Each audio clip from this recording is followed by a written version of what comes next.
Love, light of valuable energy, the language of various experiences, the last occult vortex of evolution.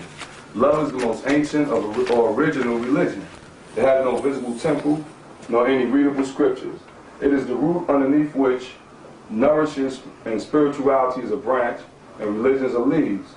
Love is a state of interbeing, not an emotional, fleeting feeling. Love means trying to find oneself reflected in the other. Love is a mirror. Meditation is a search without a mirror. You cannot love less and you cannot love more, because love is not a quantity, but a quality, which is immeasurable. Love is something within you which is beyond and beyond all that is measurable, therefore unlimited. Love is a byproduct of a rising consciousness, a blossoming of one's being.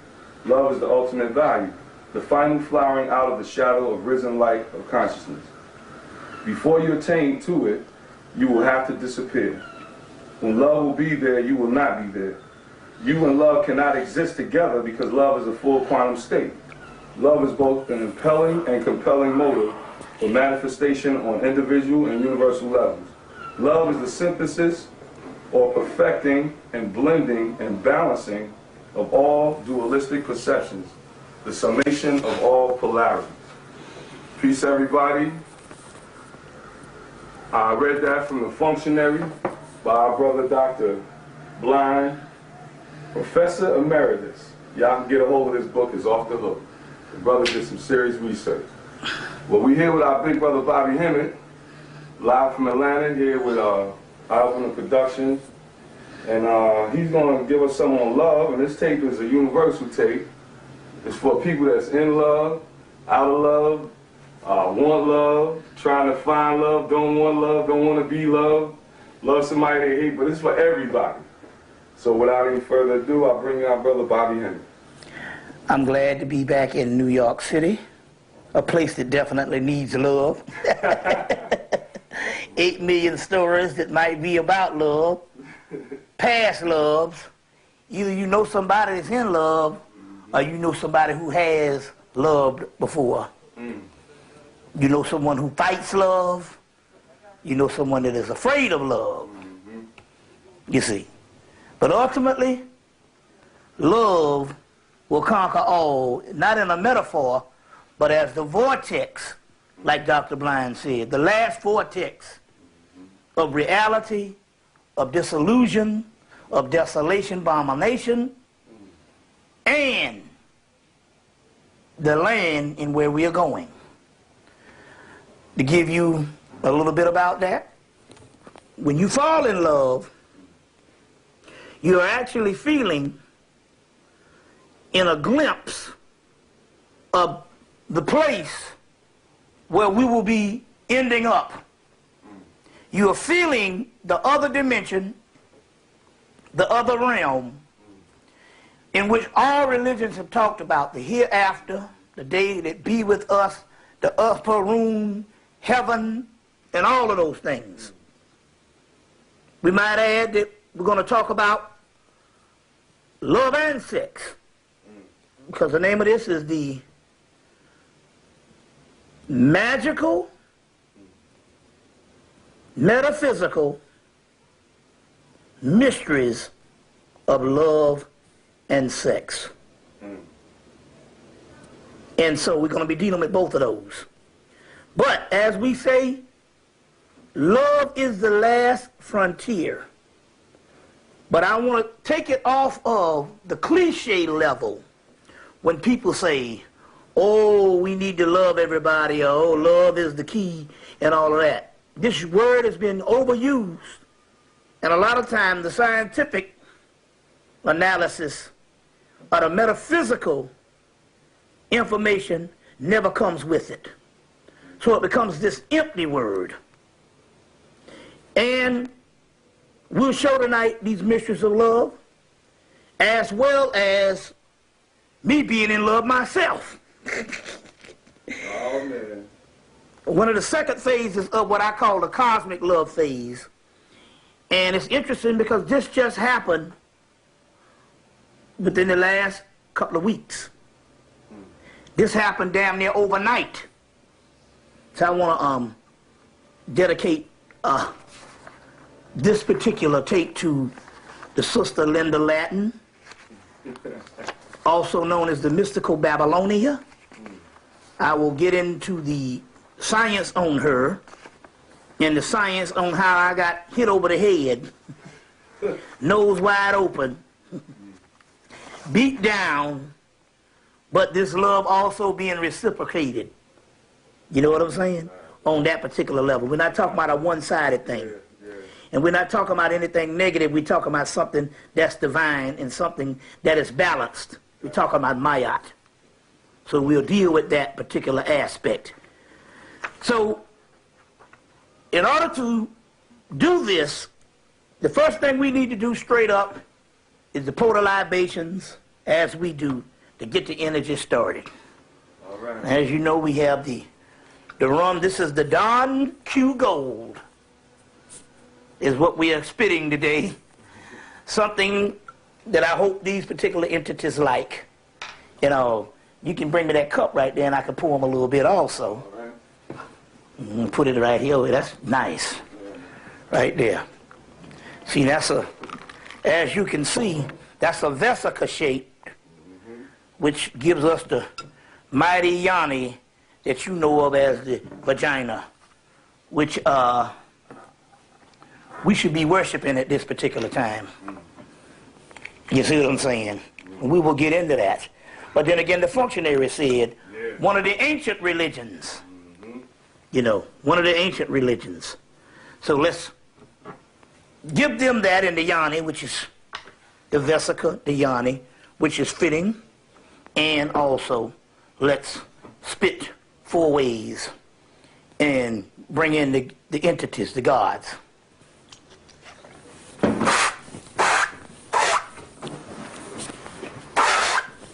All right. Okay. Babylonia, Babylonia, Babylonia. Ashe. Labado. Ashe. Luigi. Atama. Orawado. Powa. Ogawadi. Leowa. Godugo. Biwasta. Amatis. Awudage. Brigida. Sekum. Keku. Haniel. Tarek. Dagan. Hanai. Arim. Aduma. Josharis. Artemius. All right. Zarabanda, Zarabanda, Zarabanda. El Cristo Negro. Las Spiritus and Tranquilis. Santissima Muerte. San Simon. El Cristo Rey. Madre de la Luna. Madre de Agua. La Santissima Pedra Eamon. Francisco C.H. Reyes. Mama Shola. Ishtar. Monu. Noku. Mana. Inmatu. Titi. Jova. Iya. Ayo. El Malik. Dragon. Notorio. Babylonia. Babylon. Otincha. Tiacha. Sheola. Shumala. Omagumu. Alcala. Lokeo. Kakumbo. Lalila. Owalensi. Owalensu. Exanthes. Kasembo. Nisabab Isala. Althea Lukea. Pazuzu. Lucifer. Anubaresh. Ashe. We're talking to the brother Anubaresh as we go on. Urzuli. Urzuli Frida. Orawado. Powa. Ogawadi. Leowa. Godugo. Biwasta. Amatis. Awudage. Brigida. Sekum. Keku. Haniel. Tarek. Dagan. Hanai. Arim. Aduma. Josharis. Artemius. All right. Zarabanda, Zarabanda, Zarabanda. El Cristo Negro. Las Spiritus and Tranquilis. Santissima Muerte. San Simon. El Cristo Rey. Madre de la Luna. Madre de Agua. La Santissima Pedra Eamon. Francisco C.H. Reyes. Mama Shola. Ishtar. Monu. Noku. Mana. Inmatu. Titi. Jova. Iya. Ayo. El Malik. Dragon. Notorio. Babylonia. Babylon. Otincha, Tiacha, Sheola, Shumala, Omagumu, Alcala, Lokeo, Kakumbo, Lalila, Owalensi, Owalensu, Exanthes, Kasembo, Nisabab Isala, Althea Lukea, Pazuzu, Lucifer, Anubaresh. Ashe. We're talking to the brother Anubaresh as we go on. Urzuli, Urzuli Frida, Urzuli Doba, Grain Urzuli, Agazu, Abetuzu, Azane, Zakavoro, Zakamari, Zakasi, Guadi of the Netherworld, Guadi Nebo, Guadi Brave, Guadi Double, Guadi Fatuous, Guadi Azim, Guadi Uwara, Green Bridget, Spouse of Grand Bridget, Spouse of Baron Samadi, Baron Samadi, Baron Lacrutz, Baron Similes, Sabo, Bade, Agu, Loki, Adum, Azuli, Ashe, Dan Balawedo, Dan Balaflango, Edawedo, Congo, Congo Nasbad, Capelo, Mandadangi, Boomba, Kita, T-Gene Thea, TGP Feeds, T-Gene P-Sec, Manet TPCs, Mandalagi Muasi, Miss Charlotte, Dallasilian, Osa, Aset, Heru Aha, Harsefi, Nebhurt, Kali, Kalima, Pravati, Sati, Ishtar, Anana, Astarte, Aphrodite, Venus, Mercury, Dionysus, Rudra, Shiva, Pravati, Simbi, Sri Lakshmi, Durga, Devi, Tara, 10 Mahabodhayas, Camothis, Hemmitt spirits, Hemmitt, Nut, Apit, Tyert, Sethar, Setesh, Sutneset, Sutnubit, Melektas, Melchizedek, Sutek, Awas, Ovas, Ivas, Awaz, Bess, Butches, the Doom, Camothis, Kimu, Tim, Kunsu, Mut, Anpu, Anubis, Tahuti, Hermes, Anunnaki, Nibiru, Nebheru, Suras, Netters, Nephilim, Typhon, Tiamat, Araskagul, Echidna, Ishtar, Kingu, Mamu, Labu, Abu, Laamu, Leviathan, Latayathon, Baal-Shem, Butches, the Doom, Uwajet, Nekabet, Sekhmet, Mayat, Metatron, Sashet, Selket, Nebhurt, Bass, Patah, Amenrithasar, Osar Kentiamenti, Isis Satis, Anukis, Satis, Nudisis, Nuisis, Muisis, Mut, Kunsu, Minchep Sensei, Ramanatu, Tamothis, Kanununum, Lilith, Layla, Lilu, Lilitu, Asuras, Kalipas, Harlots, Baal-Shem, Butches, Thadun, Mu'uwawa, Umbaba, Cthulhu, Shamnigara, Hasta, Yoksatos, Unkulakulu, Nakumba, Umbelinga, Ama, Neama, Ba, Na, Ka, Yugaru, Digitalia stages, Nomo, Harvest Sept, Harvest Herukahudit, Harmaku, Harmakis, Raharkiti, Harpocrats, Hemmitt spirits, 4 sons of harvest, Amit, Apt-Urt, Atin, Aman, Amin, Emmanuel, Bel, Butches, the Doom, Diabos, Shut-on, Satan, Tabdit, Abdit, Sad, Had, Sabdu, Bel, Mithra, Kingu, Kimu, and I guess that would do it at this particular time. We'll some others will jump out as we go on. We want to deal with the Great Mother Aphopis, Apit, Tired, Newt, Noon, Sophia, Gaia, Okeanos, Tartarus, Eros, Hercules, Bacchus, Phanes, Jason, Medea, Persephone, Demeter, Hecate, Hecate, Peket, Reket, Bel, Apollo, Artemis, Athena, Nemean Lion, moving right along, Perseus, and we deal with the Congo spirits, Ra spirits, Petro spirits, and the voodoo spirits at this particular time, because we know of Haiti and the uprising, the 100-year uprising that happened in Haiti also. That is now the 200-year anniversary of that. 200-year anniversary of that. As we said, the piece that was read from The Functionary, which is a new book put out by a brother by the name of Dr. Blind, a brother named Dr. Blind. And that is a book which is a black dictionary. It's a metaphysical dictionary. It's an occult dictionary. It's a conspiracy dictionary.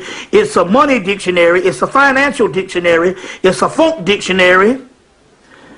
It's a complete and major work by a brother by the name of Dr. Blind, Professor Emeritus of Chocolate City University, by way of Orangeburg, South Carolina, University of South Carolina, and now hails in Washington, D.C. In order to order the functionary,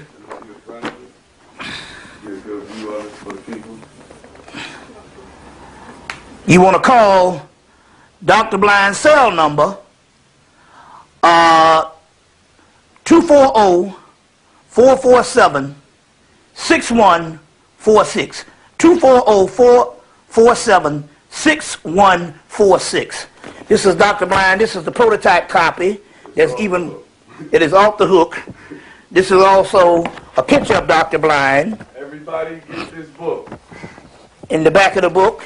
It's amazing. It is amazing, and it parallels my career as I was dealing with certain things that I was dealing with over the last couple of years. Dr. Blind has been compiling this particular functionary, which is the ultimate in esoteric and unknown terminology, and it's just unbelievable, and you won't be able to put it down. Going right along, we have a lot to cover. One of the books that we want you to get is a book called Love is a Fire by Llewellyn Vaughan Lee. Do you have that book? Yeah, something like this. Yeah, but wherever. It'll take me forever. I got it. Yeah. Llewellyn Vaughan Lee, Love is a Fire. Another book is the Science of Love. What's that? The Science of Love. Science of Love by Dr. John Baines. Right. And we'll be giving you several books that you need to deal with. We'll give you tantric books also that you need to deal with.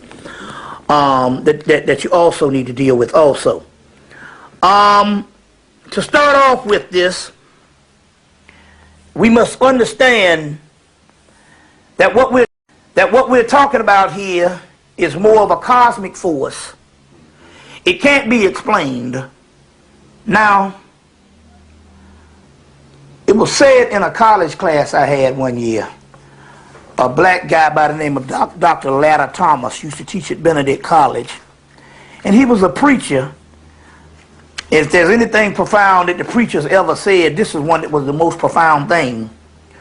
Where he had mentioned that he had some friends, and he had some friends that was talking about, well, you know, a lot of things that they don't believe in, a lot of things that's not scientific, things that they can't see, things that they can't feel.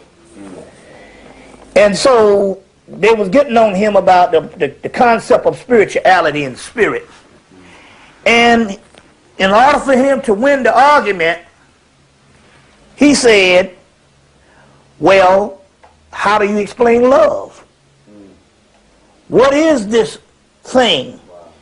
And he won the argument because both of the guys who was arguing with him had been in love before. And they knew right then and there that he was talking about something that you couldn't feel, something, well, let's put it, something that you couldn't touch. I want to put it that way because you damn sure feel it. But something you couldn't see, some invisible force. You see, that is the basis of spirituality. In that particular case, you don't need the deity that you worship as the litmus test of whether you are in something spiritual. When you see Christ, quote unquote, the picture of the Jesus Christ, and you see the heart chakra, and you see him holding this heart, the only thing there is the heart. The man or the person is just a figure or an image to give to you so that you can better understand it. But too often we get lost in the figure and the male image other than what is this thing truly talking about? And how does it represent me if you are a woman and you got this male image? Well, he has the heart, and he's holding the heart. It is not that white Jesus Christ you see, definitely. It is the heart, which transcends the figure that you see, which is a later figure, because we can go back to ancient Kemet, ancient Egypt, where the basis of the judgment scene in Egypt is the weighing of the heart. So we're still talking about the heart chakra, the mysteries of Osiris, the mysteries of Dionysus, the mysteries of Bacchus, the mysteries of Phanes, the mysteries of Shiva. And we'll go into some of that particular aspects as we go on. But for the first time in history, 2,000 years ago, which no matter how great the Christians claim, Jesus is loved. Jesus comes as a debauchery because Jesus comes in the motif of the Roman government, devoid of the penis, the phallus. Damn. And that is the difference between the ancient Christ, Osiris, Osar, Bacchus, Phanes, Dionysus, Shiva. And these gods came with the phallus, the god Mem. And the debauchery is the phallus not being there means that you cannot identify it with your own self, both male and female, because the male can say, well, hell, I got a vagina so I can identify with that penis. You see? But you can't identify with it in your own human experience, and yet love is where this particular, the human body and the human experiences is the origin of where this love is going to actually seed and grow and fester and manifest. You see what I'm saying? So you got the heart, but you don't have the penis. Now there's different levels, but we understand the heart being this divine aspect, and it can be separated from sex. But you cannot omit the phallus, the vagina, the vesicle, the lingam, and the yoni. So the best one kept intact would be the mysteries of Shiva. The mysteries of Shiva and Pravati, or Shiva and Shakti in India, because you get the lessons of the phallus, which is the lingam, and the vagina, which is the yoni. So there's several books. Ecstasy Through Tantra by Dr. John Mumford. Tantra, The Cult of the Feminine by Andre van Lijsbeth. Sexual Alchemy, Donald Tyson. Tantra, The Way of Action by Francis King. Putting this thing back to the human level, when Dr. Ben used to say that the latter gods, the Hebrew, Judeo, Christian, and Islamic gods, become unattached or detached from man, unapproachable. You see, unapproachable. So therefore, this mystical aspect of love is lost because it is not manifested on the physical on one particular aspect, and it's not connected to us. So this particular love that we give to Jesus Christ is unapproachable. Whereas this love is not talking about some man out in space, some spook god. It's talking about the heart chakra. And that's what we'll be dealing with also. So this particular person becomes without the phallus.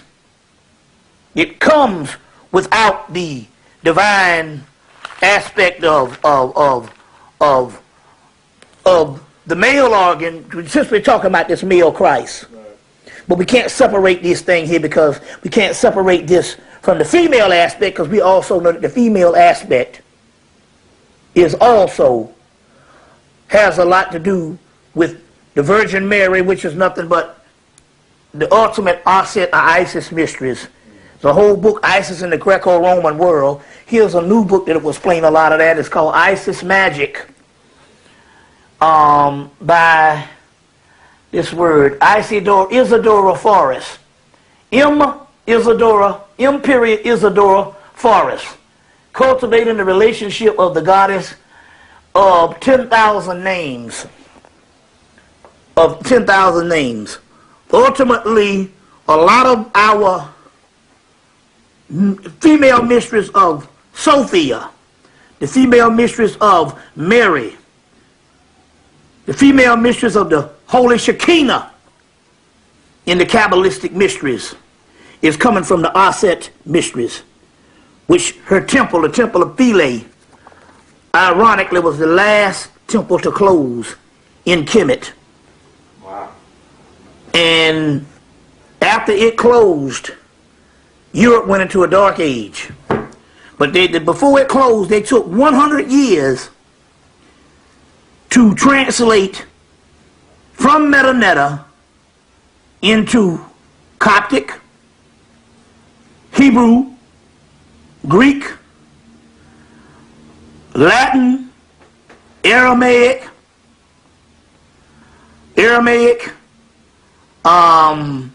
Islam, as far as Arabic.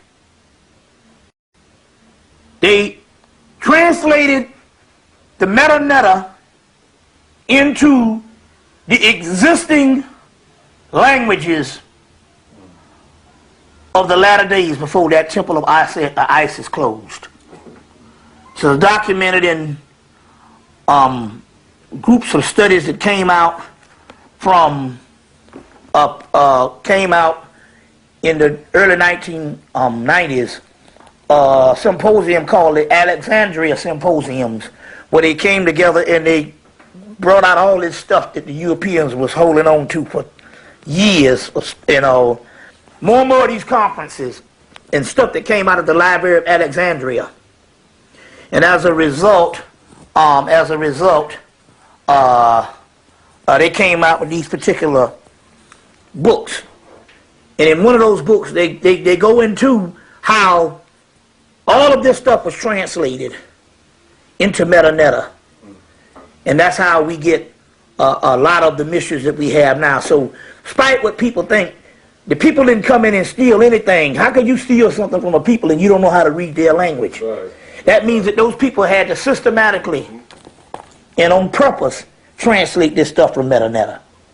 You see. So, moving right along, we have a lot to cover. Okay. As we go on, let's deal with the heart chakra. The heart chakra is not only a chakra, but it is also a subtle organ in the body.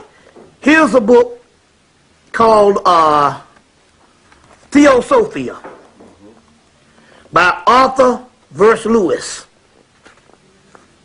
This is what the Pope and all of them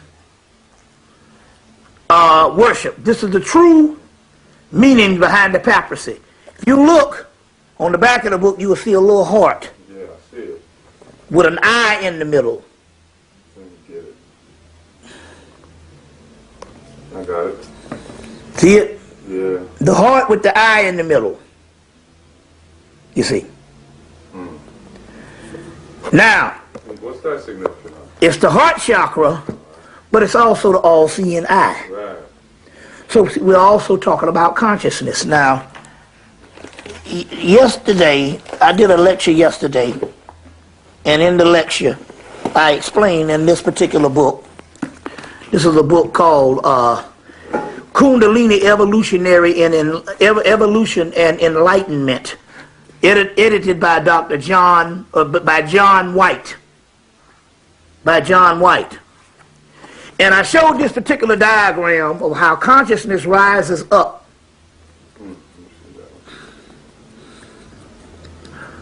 from the base, from the genital area, the navel area, and the heart area. You don't even become conscious until you hit the heart chakra. Wow. You see. So it is, you can see why the eye, and let's draw this out. You know, shoot. Me being an artist, at least I can do is draw it out. You know. And draw it out at least.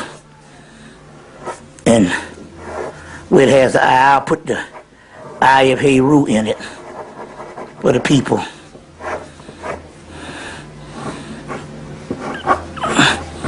But here's the heart. This is the heart, as it says, it shows here, and there's an eye in the middle. You see. So this diagram here, this is where the consciousness flows. So in so many words, you don't even become conscious until it hits the heart chakra. Okay. That's why most people, consciousness is down here in the genital area, which is called the animal car. There's the animal car, that is the inferior car, and then there's the divine car, which starts from the heart chakra on up into the third eye, the pineal gland, and pituitary gland, the hypothalamus region of the brain. So this is called the inferior car. This is called the animal car. Then the inferior car that would reach from the middle of the genitals into the navel. And that's where most people are. And then what is called the divine car. The divine car is when you come into consciousness like a few people on the planet, but not the masses. The inferior car is where most people are, or the animal car. And the animal car is ruled by nerves, hunger, lust, greed, and the raw urges. You see. And the inferior car is called automaton, or automation.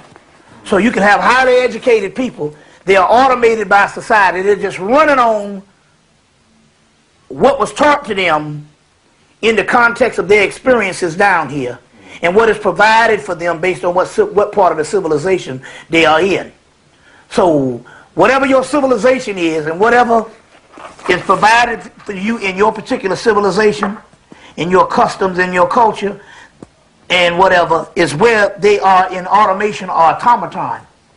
But on one particular hand, what this also means is they don't go beyond what is given to them based on their experiences, their culture, or their civilization, or their country. So they don't have the divine vision to see beyond their regular, routine, mundane function of life. You see what I'm saying? This is also explained in a book, The Opening of the Way. The Opening of the Way by Isha Schwaller de Lubitz. The Opening of the Way by Isha Schwaller de Lubitz. This is the older model from the early 90s. There's, as far as the cover, there's another cover on it, a blue cover with the Temple of Karnak on it, light blue cover, with columns from the Temple of Karnak. This is the older cover. But they go into this whole aspect of the divine car, the inferior car, and the animal car. In the animal car. And most humans operate from those particular aspects. So we're talking about the heart chakra being none other than a function of consciousness. That's what that I is. And this starts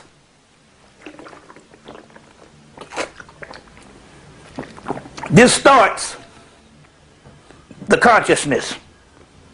Now this is interesting because when we look at a person falling in love,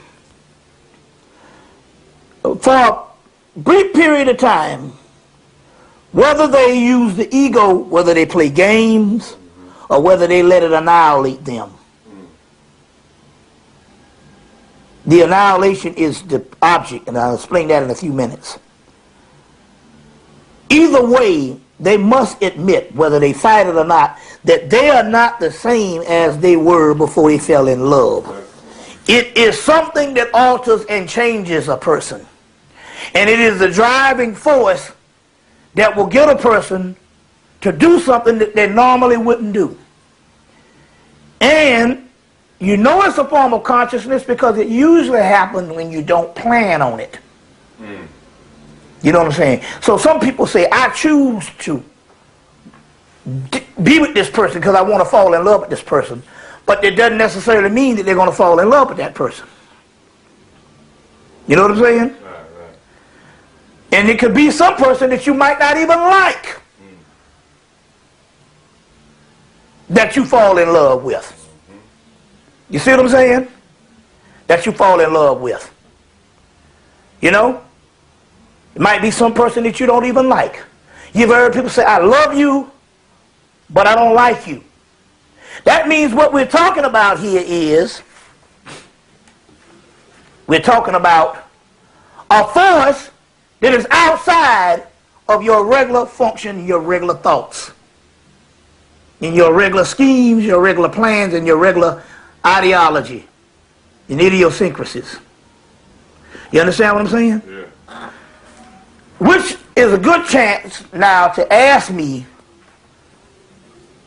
some of those particular questions of love. All right, everybody. To get into the flow of this. One moment, and we'll be back with those questions.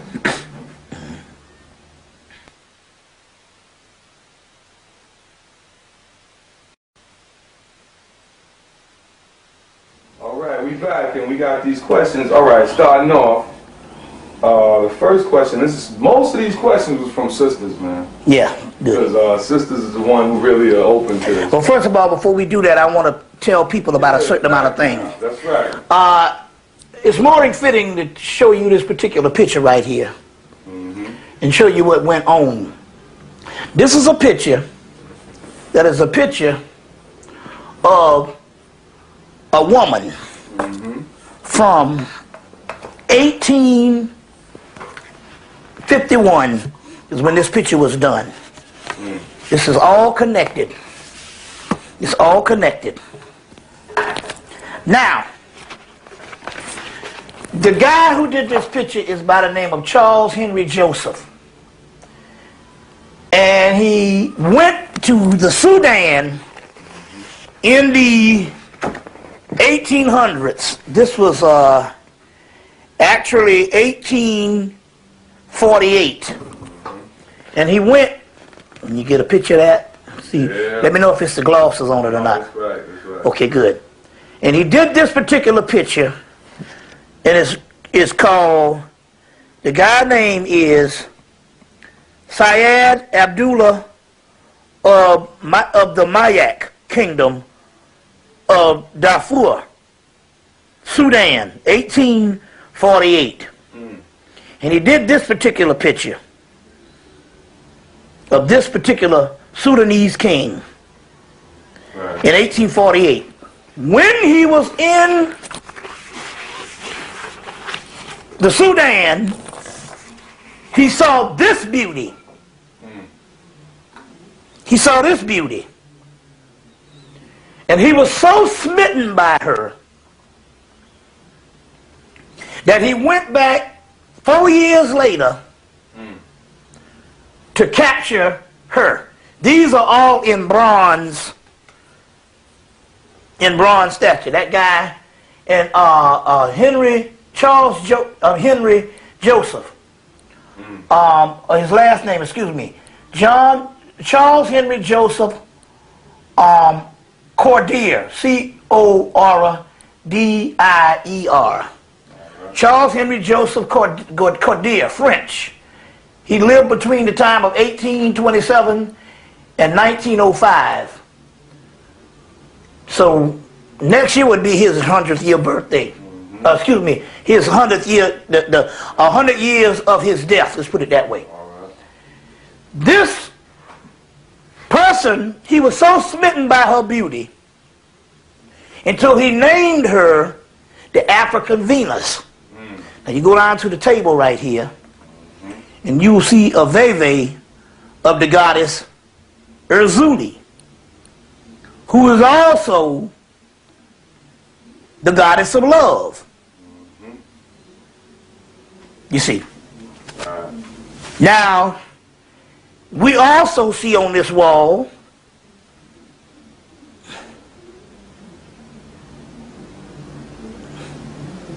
the goddess of love, Heru, or the goddess Hathor. Both of these figures of the goddess Hathor, as well as this figure here of the goddess Heru of Hathor. Now what is also interesting here is, this is a picture of the goddess Isis with the seat on the head. But this is but this particular picture here, as we see, is the new rendition of Nefertiti that was done. When was this thing done? Recently. This year, they just did a new rendition of the Queen Nefertiti on how she would actually look. I had the article from USA Today. But she's called Beautiful One, Nefertiti. All right. There's the goddess Nefertari, which would be in a picture like this, sitting beside the god of Ra-Hoor-Khuit, or Ra-Heru-Kahudi, at the temple of Seti I, the first Holy Land. And at that temple of Seti I, the first Holy Land, it was built for Seti I by Ramesses II when he was 18 years old, or 21. I think it's either 18 or 21. He built the temple of Seti I at Abydos, which they shamelessly visit. They very rarely visit on the tour. But there's Nefertari, that is the wife of Ramesses II, and her name means most beautiful one. Ironically, the hammer done hit me in the head and bust me in the head and got me all fucked up. with this little thing. And her name is Linda, which is also, I say Spanish. I think it's Spanish for a beautiful one. You see what I'm saying? For a beautiful one. And it busts me in the head. And I say now, I go around the country lecturing to people. And I have a lot of people looking up to me. I am looking for someone that I can worship. And I now receiving the goddess that I can worship. And the day that I don't worship you, you need to chain whip my ass. Chain whip my goddamn ass. Goddamn, B. Got you, bro. Because it has to get to the other realm. I'm going ahead of myself. It has to be complete love. And I say now, I have one mission on the planet, and that is to completely love and worship this being, which is also the goddess Aset or Sophia on the higher level, came with the new name Babylonia, which was given 2 weeks ago. I'm going ahead of myself. Now going back, this is the goddess of love. And although this was an actual woman that lived in the 1800s, she's now passed, but her energy still dwells in the photograph. Because it is the goddess Heru that first inspired Joseph Henry Cordier to do it. He was smitten by her beauty, went back 4 years later, and did this particular piece. Now, there was a debate in the early 1990s on whether dreadlocks originated in Africa or in the Caribbean.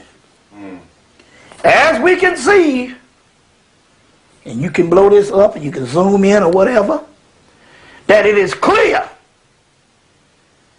that these are dreadlocks or locks, divine locks, that's in the 1827 on the African continent. You understand what I'm saying? So that breaks that up. Number two, we have had African scholars, John Henry Clark, Dr. Yosef Ben Yakinen, Asa Hilliard, Leonard Jeffries, James Smalls, all the great illustrious scholars that said that the entire world of beauty, before this was given over to the white woman, and now hit in the head, everybody is smitten by her. But before the white woman, the black woman was the standard and the prototype of beauty. And this, my friend, is what they were talking about. Wow. You understand that? Yeah, bro.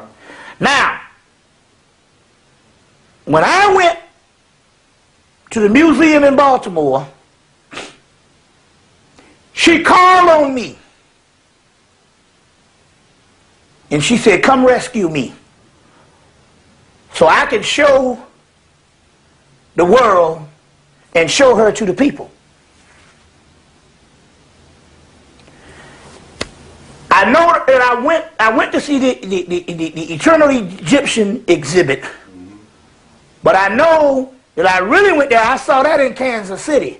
I know that I really went there to see this particular woman and rescue her so the people could see this beauty. And we've been sending these pictures all over the country now, and she communicates with people. Why? It's because it's the goddess Heru, Erzuli, Aphrodite, Inanna, Ishtar, Venus, the goddess of love, the goddess Aset. You see? The goddess of love. And she communicates, the goddess Yeminya. She communicates with people. So,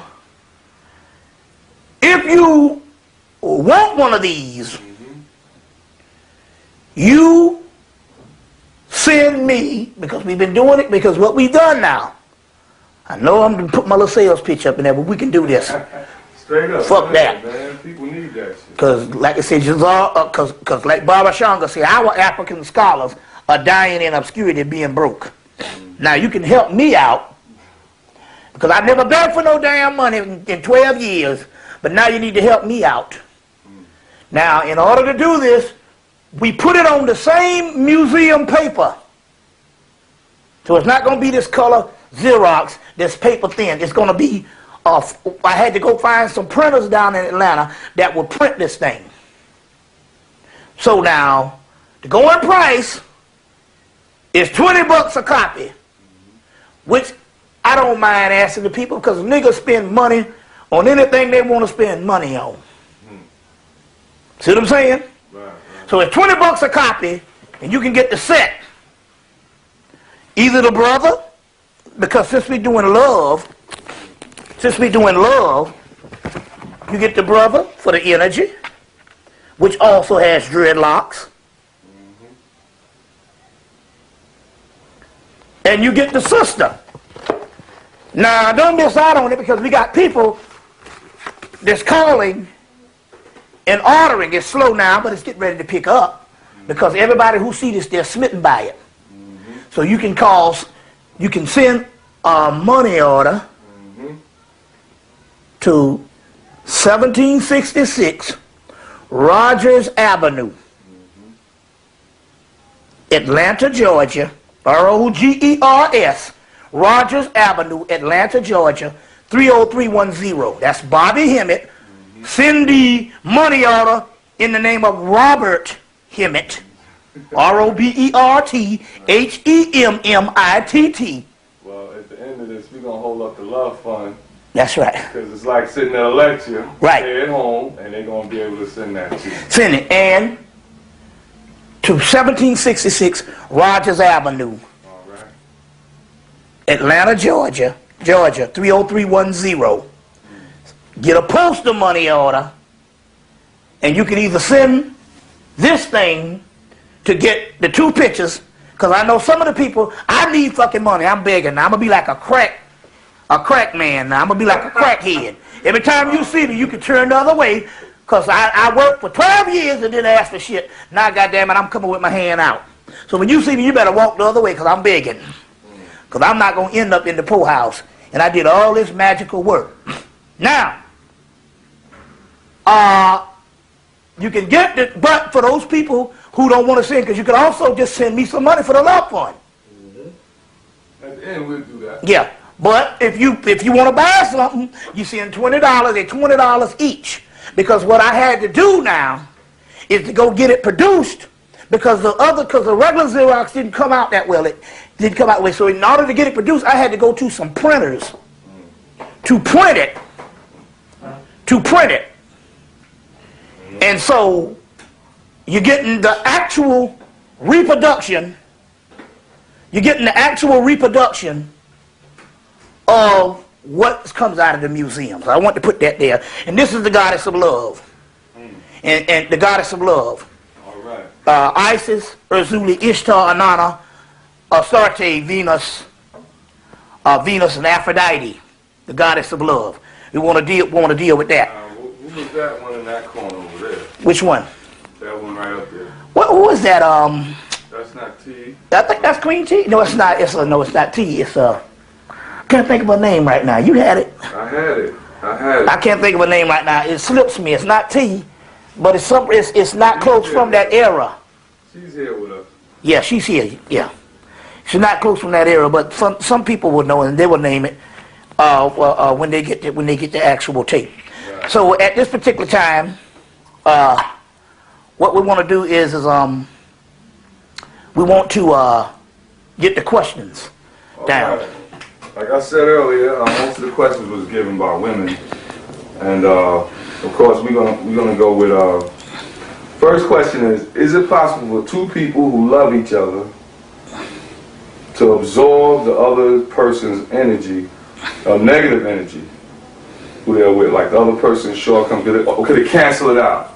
And that goes to what people's perceptions of love is. I think we should. Well, I'm not. Oh yeah. Okay. I'm just gonna go ahead and ask that question because it's not in any order or anything. It's just thrown out, man. So, is it possible for two people who love each other to absorb the other person's negative? Okay. I don't think we need to be confused. Love is above negative energy. That's right. And it's also above the physical energy. You see what I'm saying? Right, right. The physical energy. Love is above that, so you must be clear on it and ask yourself, are both people reciprocating? It's a reciprocity question here. Right, right. And you must ask yourself to define what love truly is, and only you can define that in your own heart. And the best way to define that in your own heart is this. The best example is no different than a mother or a parent does with a child. The love is not based on what that person does for you. It just is. Right, right. You don't, if you got a child 8 years old, the child doesn't work, so that destroys that theory that the woman is now dealing with, saying, I need a man with money. You see what I'm saying? Right, right. You're capable of loving that child, although that child is totally dependent on you. You see what I'm saying? So it doesn't work. It doesn't even have to produce talents, because some people can say, I love you because my child has some type of talent. My child gives me back something of enjoyment. No, this child can be retarded, and you can still love it. That's love because it just is. Look for the same things in your mate. That means that the person can have all kind of idiosyncrasies, but you know you love it. Now, not necessarily saying you need to accept certain pathologies that can also be detrimental to you. But I'm trying to give you a way to monitor what love is. You see, European society and the Western man tells you that I love a Michael Jordan. That people we feel. You know what I'm saying? A lot of Europeans, because a lot of Europeans have damaged heart chakras. Non-developed heart chakras. Some of this is based on culture. A lot of this is also based on genetics. Wow.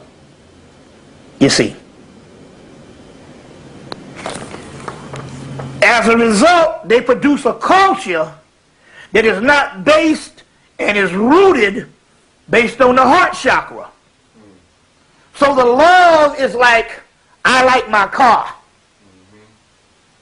Because my car makes me feel good. It makes me feel it's a status of my success. Right, right. When that car starts to rusty out, starts to rot, fall apart, or it can just be a style that is no longer desirable, then it might make you feel something else. it might make you feel depressed. So it's not. So you saying it's a difference. It's not how you feel about somebody as opposed to how that person makes you feel.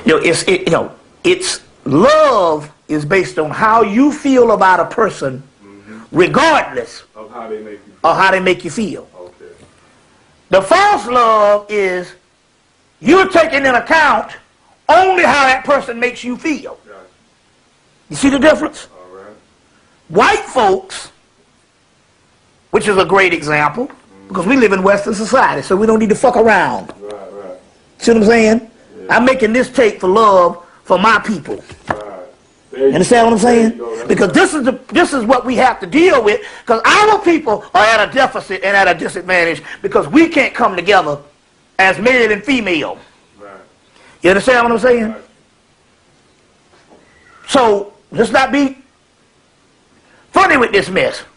Because the white woman can come up in here and get any black man she wants. And she can look like 400 pounds and in a goddamn wheelchair with one tooth.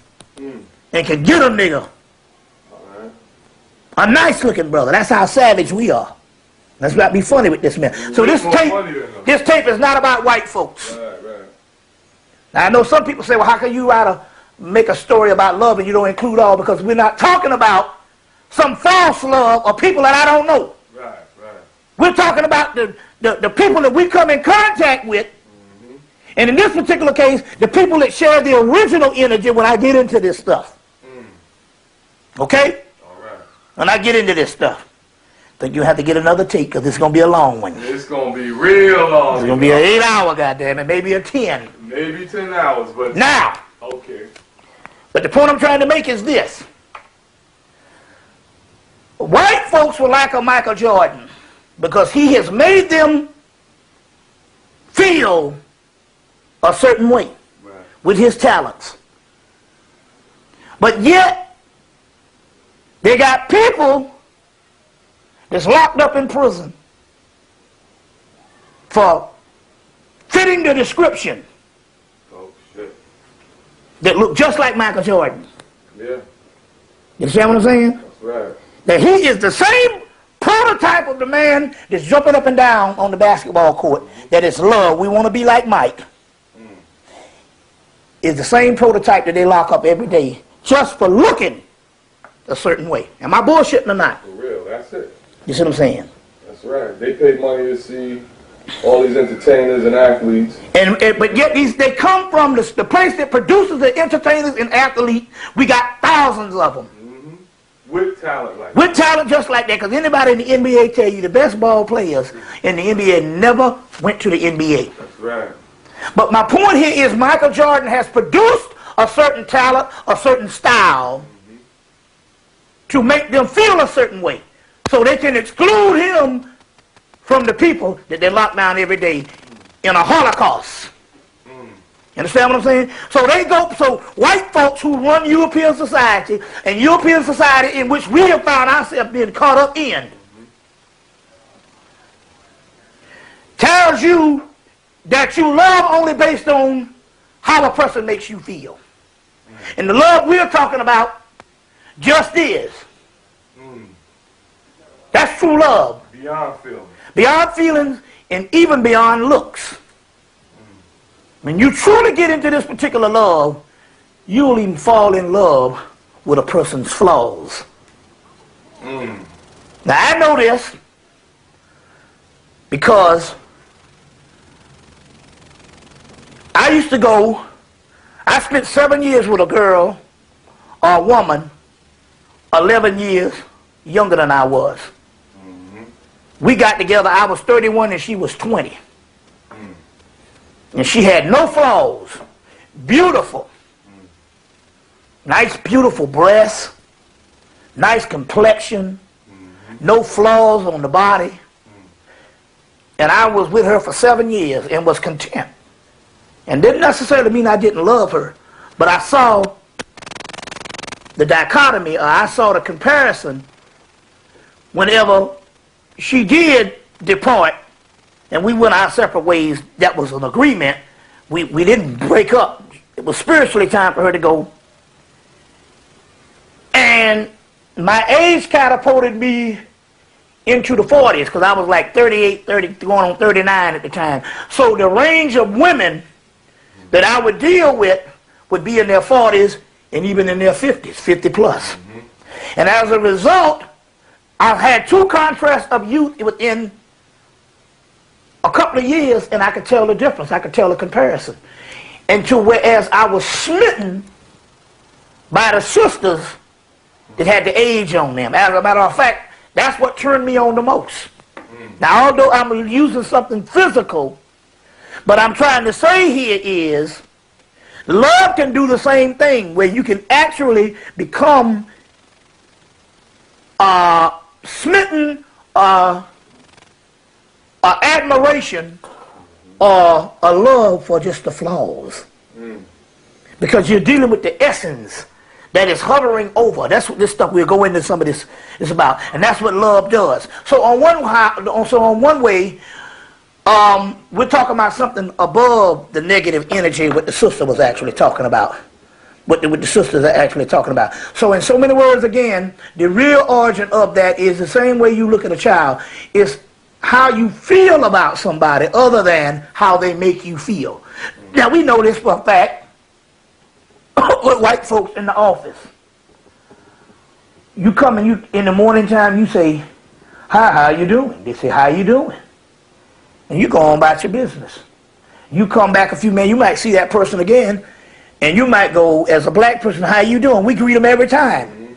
And they're looking at you like you crazy. Because no, we've already done that. They got certain protocols. And they want to know, what the fuck is this black person?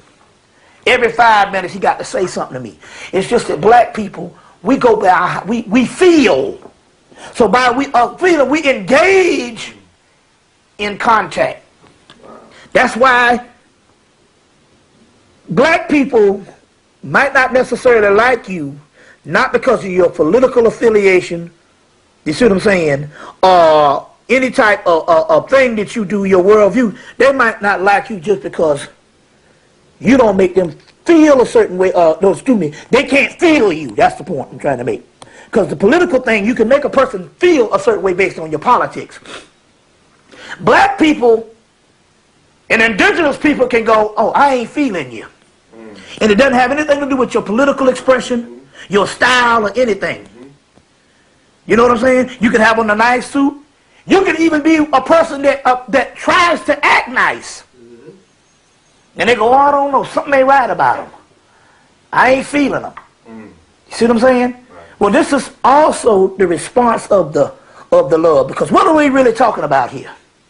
Ultimately, we'll be getting into this throughout the whole lecture, is we're talking about the soul. All right. And love is nothing but the expression of when the soul starts to wake up. And when the soul wakes up, it responds. That's what enlightenment is. So you can go with that. All right, now we got one from a brother, and you could tell us a brother because he says, could you tell us the significance of each chakra, and what do we learn at each chakra? Okay. What do we need to learn to move on, and specifically the heart chakra? Okay. Tell us about all the chakras, and what do we learn at each chakra? Well, that's why it was good that I went with this. I went with this diagram because basically it's still 1, 2, 3, 4, 5, 6, 7 dots within this circle. Right. This is a good one now. This book here, I recommend this book. This is on page 425 of Kundalini, Evolution and Enlightenment by Dr. John White, edited by John White. And in here, you learn certain things. Are those the elements also, the 4 elements? Yes. Up top, yes. All right. Now, are there elements for each chakra, or the elements? That's this. After I'm quite sure that if it by being in the head, after you have a uniting or the energy getting to a certain level, it polarizes the 4 elements. So the four elements are produced after a certain illumination of energies. You see what I'm saying?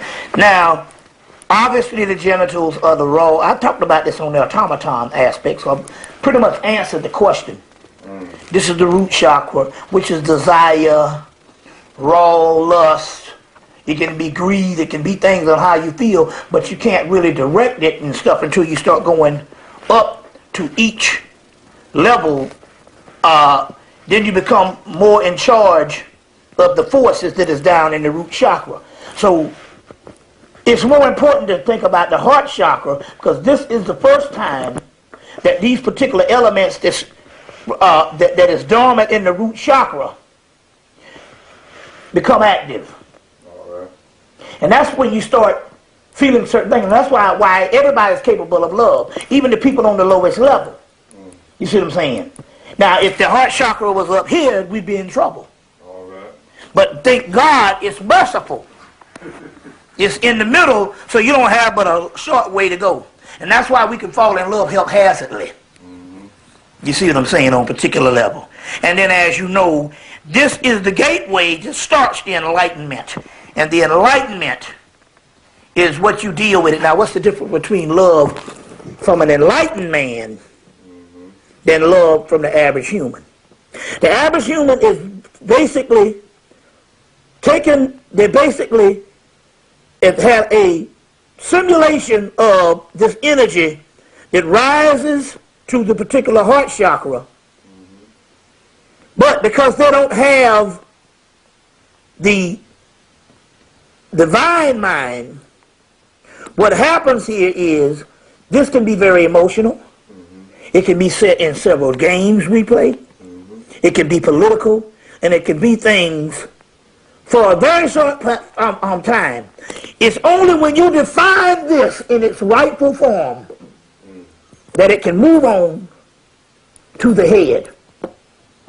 When you don't define this when it rises to this particular level, what will happen is it's only a doorway that is open for a certain period of time. And after that certain period of time, if you don't define it, this is when it shuts down and you end up getting divorced. You know what I'm saying? Or whatever. Now, what is the gestation of that time? Who knows? It depends on the person. It depends on the energy. It depends on whether it was a real subtle energy or whether you were in love at all. But when you define it by surrendering to it, which is what happens in the book Llewellyn Vaughan Lee book, he said you have to surrender to this.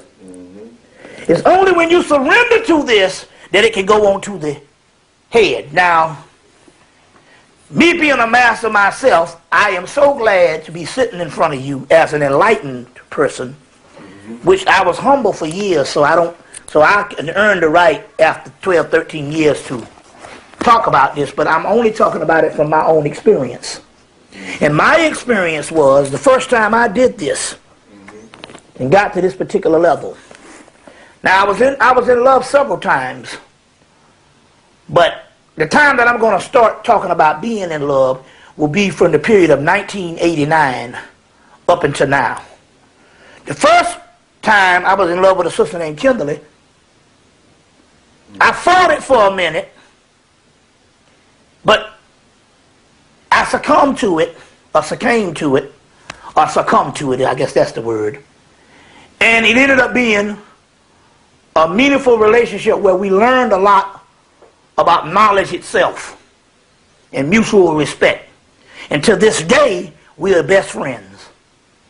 The second time I fell in love with Ginger,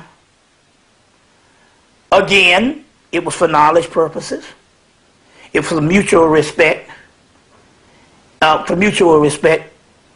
But because I was repeating it from the second time, I would often say, well, to love a person is not never having to say you love them. This is the way I was feeling, but in so many words, I was comfortable with her. But after she left, and the third time this thing hits, you see, I knew that it had to be something more than just being comfortable. I knew at this particular time I had to deal with my situation because I was an enlightened man, and I had to get from a certain level to go on. I said, now what is this I'm feeling? What is this I'm feeling at this particular time in my enlightenment, and what am I going to do about it?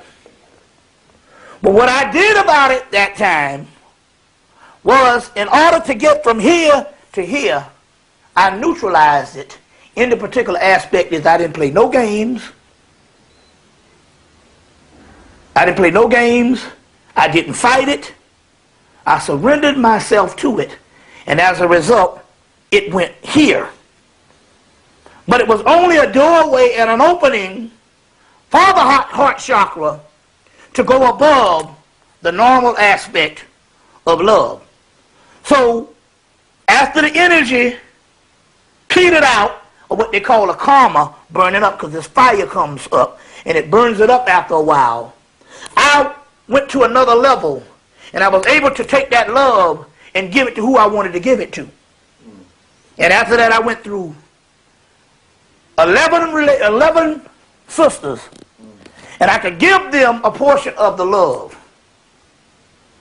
It is only now, because having gone through this heart chakra, this bust me in the head recently, within the last 2 weeks, is on a whole nother level. It's even higher than the one that ended up when I went past the heart chakra. Now this one, what's the difference between the one where you went past the heart chakra before? That one, it was only for me to recognize that what I was actually feeling was not necessarily the person that was actually the catalyst, but it was actually my own soul that I was feeling. So this was energy that was for me to recognize my own soul. It was my own soul waking up, like this eye opening within the heart. You get it? Got it. And on that note, we'll take a small break, and we'll be right back. You got to change tape? How many hours was that already? You on, bro. I'm here? You here. All right. So, the last time I was in love was recently. It was to get to know my own soul. That's why it's your heart chakra. And it was to get to know my own soul. And the energy down here wax and wanes. So there's windows of opportunities. So, and we're talking about high advanced cosmic love. So I was getting to know my own soul, and I recognized that. And how did I do it? By annihilating myself. Well, how do you annihilate yourself? You annihilate yourself, as I see, by identifying with the heart chakra other than identifying with the situation out here. We'll go into that in a few minutes on the aspect of jealousy. So to identify with the heart chakra,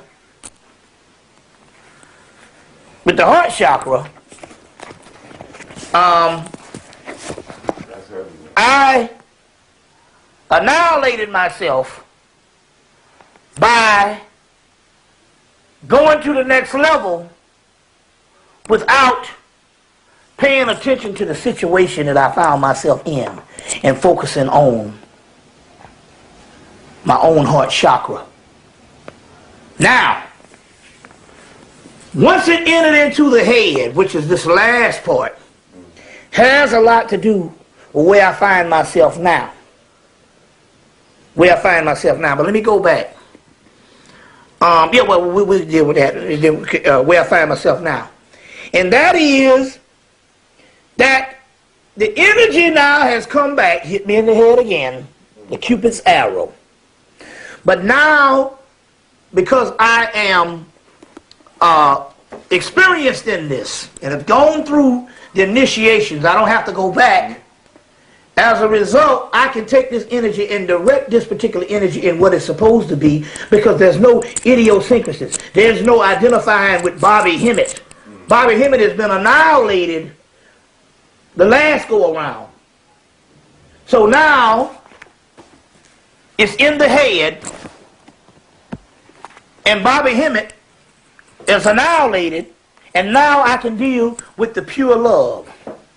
The aspect about this now is that this particular form of love does not dissipate.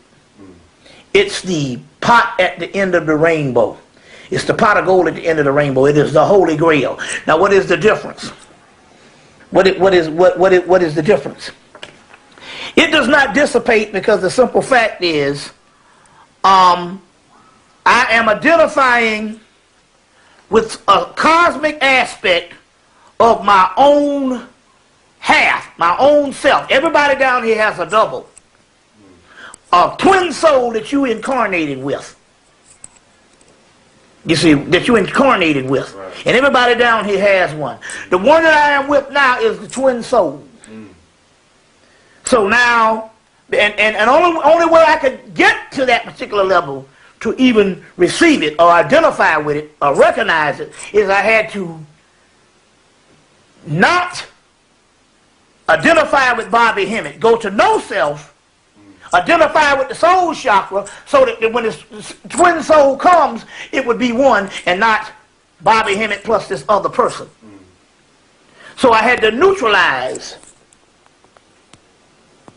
that lower self. Now take for instance, to give you an example, but I'll use that in the example in a few minutes, some other things we're going to deal with. So give me another question. Okay, all right, it's another one from a sister now. Yeah. It says, why do some people who fall out of love, who don't love the person anymore, still find themselves attached to the person, even though they know the other person is toxic to them? Like, you know, exactly. Going to bed with them again, rekindling all those exactly. Things. Why does that happen? Well, first of all, they must understand that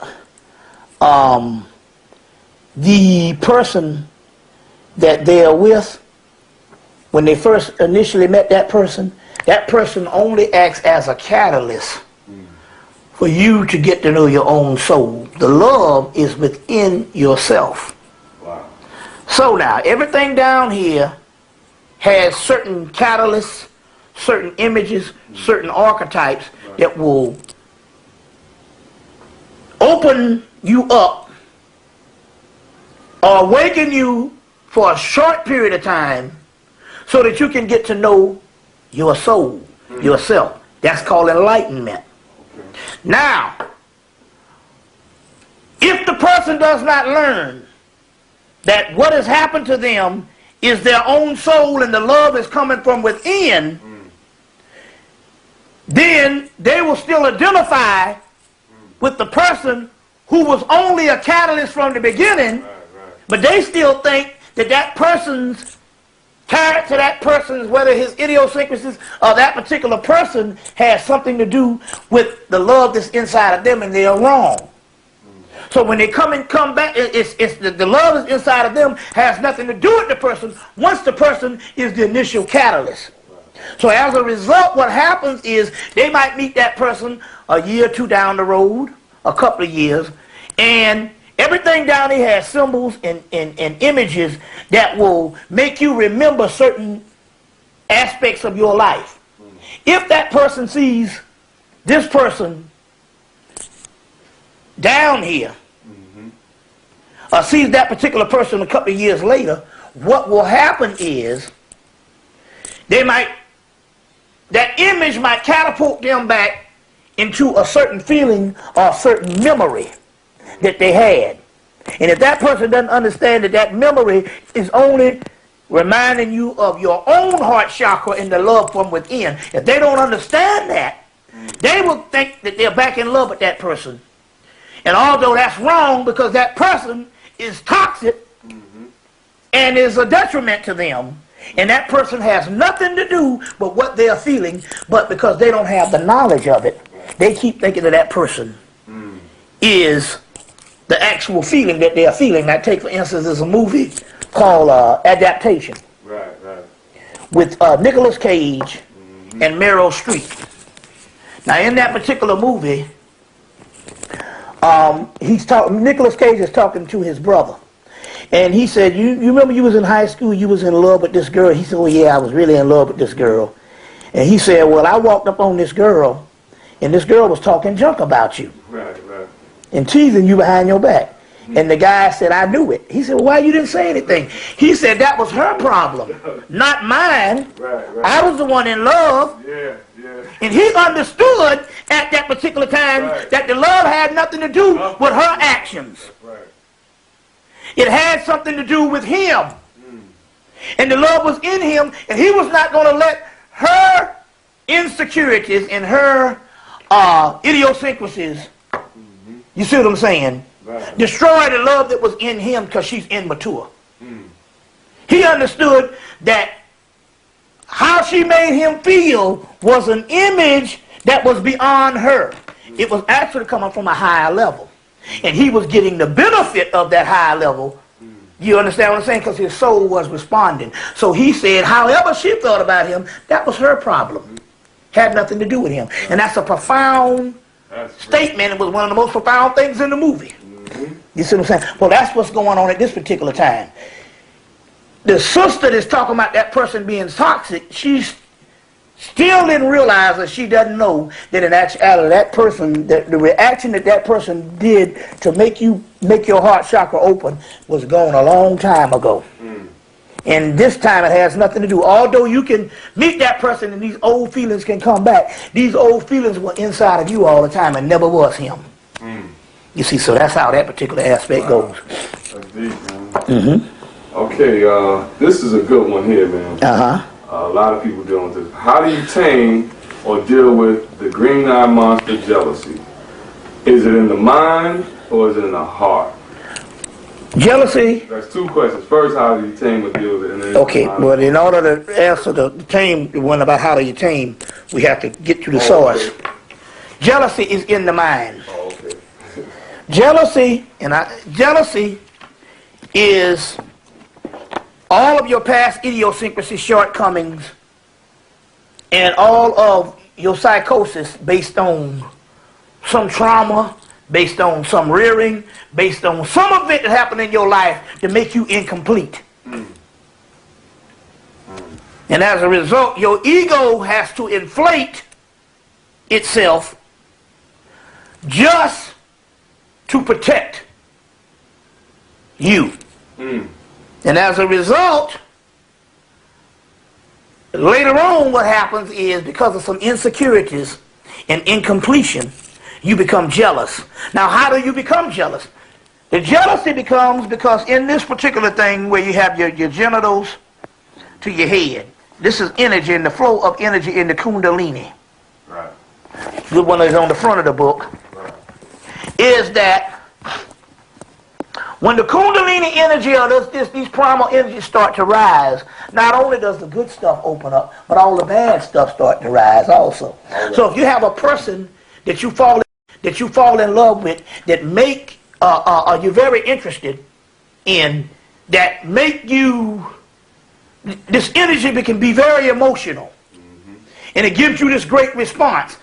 Also, it is also waking up those pathologies, those incompletions, those insecurities also in you. So not only does the bad stuff rise, good stuff rise up, but the bad stuff rises up also. So they say that a jealous person is a mentally deranged person that leads a normal life. That's a person who's not been able to get over its own pathologies and problems, traumas, and it registers as jealousy, and they have thinking it has something to do with the situation they're in. No, it's you and your trauma. You see what I'm saying? And if a person is with a jealous person, what about if the person is not jealous, but their partner is jealous? It's the same. That person, you need to leave that person. You need that. Ultimately, the person has to deal with his idiosyncrasies. Jealousy is not a political act or something you can take off. Right. It's only the manifestation of a person's shortcomings. So can a jealous person love a person? Yes, a jealous person can love a person. Right. You understand what I'm saying? Yes, a jealous person can love a person. But on the other hand, a jealous person also, because of the jealousy, they might think they are in love with that person, but might not necessarily be in love with that person. It can go either way. Probably just depending on them. It just depends, exactly. Right. You see what I'm saying? Because they can do it, because we know that jealousy doesn't necessarily have to do with love. You can be jealous of many things in life and not happen to be in love. You understand what I'm saying? So, you can be jealous of several people that you're not in love with. So, but that person can easily misconstrue a person that they're in a relationship with as being loved because they're jealous of them. Right. And they don't understand that this is their own shortcomings. You see them, this their own shortcomings. In that book, Dr. John Bain's book, Jealousy is a mentally deranged person who leads a normal life, in the book, The Science of Love. So, addicted to the madness. exactly. And and it will come out not necessarily in the aspect of love, but if you notice one thing about it, if that person is jealous, and you deal with that person even when you are no longer in love, or no longer have a relationship, their same mannerisms, pathologies, and the way they deal with you socially will always come up a form of jealousy. You see what I'm saying? Right. So that's just a form of jealousy. So how do you deal with the green-eyed monster? It's based on the individual. You yourself, if you are not the jealous type, you cannot make that other person stop feeling, eliminate the jealousy from their life. That person has to deal with some inner work. And that is the only way that it can happen. All right. You see, yeah. Sweet, man. All right. Time to. All right. Next question is, how do you keep your heart chakra balanced? I didn't get the full meaning of that. I mean, I didn't get the. It's a good question. What they mean by it is this: about all the balance and stuff. This stuff has nothing to do with some type of well-oiled machine or some type of thing like that. But I kind of understand what they're trying to say. You keep it balanced. There's only one way to keep something balanced that's inside of yourself. And that's a complete knowledge and understanding of it. You see what I'm saying? I'll give you an example. We can take any occult book. We can take any occult book. See if I can find a picture of the tree of life. They usually put them in most occult books to try and explain something. And all. You can take any one of these books, and there's an aspect of it. Here's one right here. Right here, where you go up the tree of life in these paths. When you get right here, which I'll talk about later, which is Bina, the 50 gates is also called understanding. So you have to get on the top triad, understanding, to go to the top triad of Keva. You see what I'm saying? So you balance anything through knowledge and information of it. And information of it. You know, yeah. You know, so that's how you do it. Right. You balance any information based on that. Right. Yeah. You know, it's deep like to understanding because the 5% say when you ask someone to love, they always say love is the highest elevation of understanding. They always say that. It's like, even though they have a more profound definition of it, but the first one you taught and how we were taught is love is the highest elevation of understanding. Okay. Yeah, and you said you had to pass through understanding to get to the other. Yes. So you balance things out by like anything else down here of having a knowledge of it. Right. Most things that are imbalanced is ignorance of it and not knowing how it operates. Right. You see what I'm saying? So that's one of the ways of doing it. Gotcha. Okay, we got plenty more. Yeah, that's it. So I'm gonna keep it moving. Yeah. Here's one also by a sister. And that's interesting. I got some more that I'm thinking while I'm talking. This one is, what should two lovers do to keep the intimacy going? Like rituals, tantra. What should two lovers do together to keep that intimacy? Great question. Great question. The first thing is, we live in a world of polarities where things down here wax, wane, cycles come and go, up and down, yin and yang, ebbs and flows. You see what I'm saying? When things wax, that means that it's flowing. You see what I'm saying? Right. And when it wanes, that means ebb, or that means it's at a dormant state. Or it's the opposite pole from where the hell you are. So that's the nature of the realm that we are in, this physical realm, because in the Hermetic text they say, is not the man, the woman, the baby real? They say no, they're not real, they're just mere appearances of being real. They say, well, how would you know? The god Tahuti says to Imhotep, or Tat-An, I think it's Tat, he says if it was real, it would be forever, and it would never disappear. Everything on this earth is in a flux of disintegration and rebuilding. So nothing is forever down here. You see what I'm saying? Because if it was, it would be real. These are series of illusions. Same thing with love, feeling, and anything else. In order for you to keep the intimacy, two things got to happen. One, you got to understand cycles, and this is very important. And very important, especially for married people or people in long-term relationships. This is very important. Until you get to the highest level, which I thank God that I was able to enter into that realm, and I'm going to go into that later on. But at this particular time, as you normal folks, you know, what has to happen is just like anything else. Too much of something, too much of anything, you have a burnout. You know, the light that burns the brightest burns the least. So moderation is one aspect of keeping things interesting. Now, you saying if you want your intimacy, I'm going to give you a tantric way, and I'm just going to give you a social way. We'll start with the social way first.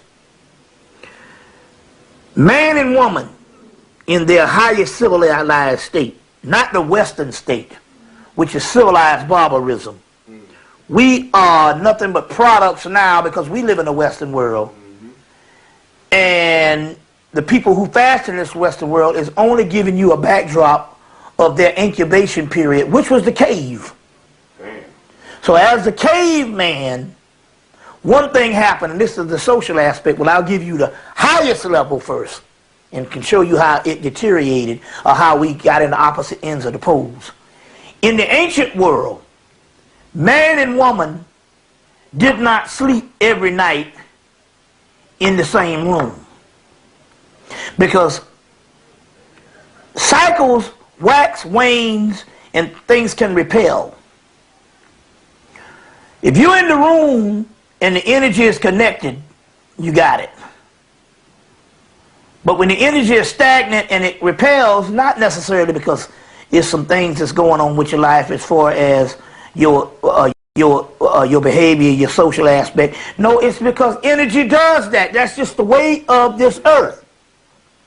And when those energies are repelling, you can burn up the energy, or the energy can drive you apart. How you keep a balance is, sometimes it's best for her to sleep in the other room, or you to sleep in the other room. You got to take a break on that. You see what I'm saying? Right. It's best for you to sleep in the other room. This way you can balance out these particular energies. You see what I'm saying? That's one social way of dealing with it. The tantric way is, if the male retains his semen by learning the tantric way of not ejaculating, then what will happen here is he will draw in her energy. And as a result, she can draw in his energy because that's just her nature anyway. He would draw in her energy, and by him drawing in her energy, the energy will be a part of him, and it will be stored in him, and the desire will never go away. But too often, his sexual desire for her, every time he ejaculates, he loses that desire. And that's why you notice some men don't want to touch the woman right after sex. You see what I'm saying? Because he's lost his energy. So if you can you imagine every time you do some stuff, you coming and coming and coming, after a while you will use up that desire. You see, if you don't learn the tantric way on doing that particular aspect, there is another alternative. And it might not be favorable to the Western world, but we have to consider two aspects of this. One is polygamy.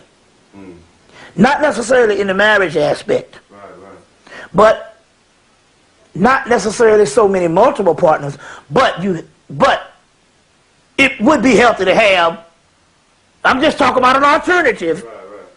Something we don't want to deal with now. I'm not telling you to go out, but I'm just trying to say one of the alternatives is to balance your thing out with other partners. Or if not multiple partners, at least one other partner. And that way you can keep the flow going and the interest in between the two. It would actually enhance some people's relationship. But this can go all the way too, because usually when we say this multiple partner, I don't want to say the word polygamy or whatever, but I also want to use the word polyandry because it is also to the point whereas the woman could very well have another partner too. So it's not just a male thing, whereas, because we also dealing with relationships, whereas he can convince you to take on a second wife, but this is unheard of when you're talking about going out and doing this particular thing. This is a part of the ancient system, whereas one of the systems was, we know that before there was polygamy, there was polyandry. And polyandry was the woman had multiple partners. And as the time went on and the ratio of men fell below a certain percentage, it was the woman that produced a form of polyandry to the male in the aspect of polygamy, so that they could have a balance, so her sisters could have access to males that not males in the society when things fell to a certain level, and all, and this is not disturb the equilibrium. That's deep. That's deep. Yeah. You say that. That goes into it's almost like being conscious out here. There's not too many. It's an imbalance. Right. I heard last night when you were talking, a sister said there's more conscious men than there are women, and most of the conscious men go after, well, that's a whole lot of shit. Conscious men go after sisters that ain't conscious. Right, yeah. You know what I mean? That's some deep shit. So, yeah. Would that be for conscious sisters that have more? I don't know, man. We're at an age of enlightenment where all things should be considered. Right. You know, we don't deal with taboos because taboos is what got us here in the first place. Right. So my point here is, it shouldn't be that inconceivable when we have sisters that mess around anyway, just like we got brothers that mess around anyway. The key here is to build an equilibrium or ecological system of honesty. Right. That both the male and the female can get used to the idea of somebody else. And also, too, this can neutralize the jealousy aspect. You know, they showed on HBO this polyandry type of retreat that they went on. Oh, yeah. Whereas you go in there with your husband Swingers and stuff. Well, this one is a little, swingers already got the notion. Right. But this is a little before you get to the swinging aspect. Right. Whereas they take a weekend and you go up here and you take your wife and you got to see your wife being caressed and enjoying another person. Right. You see what I'm saying? As well as she has to see you enjoying another woman. She has to see you enjoying another male. You understand what I'm saying? And as a result, it breaks down certain jealousies that were just programmed based on your social, society, or your culture. Now, my point here is, if you was raised in a society where it was free to love who you wanted, and that's all you knew, that would be just as normal as a person saying that you only supposed to be with that one person. You get what I'm saying? It's so we're still going back to your training. Right. You see, your training, and sometimes we need to break down our training, our taboos that is given to us not by choice, but because we're born in a certain culture. You see what I'm saying? I'm going to get back to something else you just were talking about, but I want to know one thing about pertaining to this question. It says something about, what was it? Oh, now you talk about tangible, but what about certain rituals that we could do?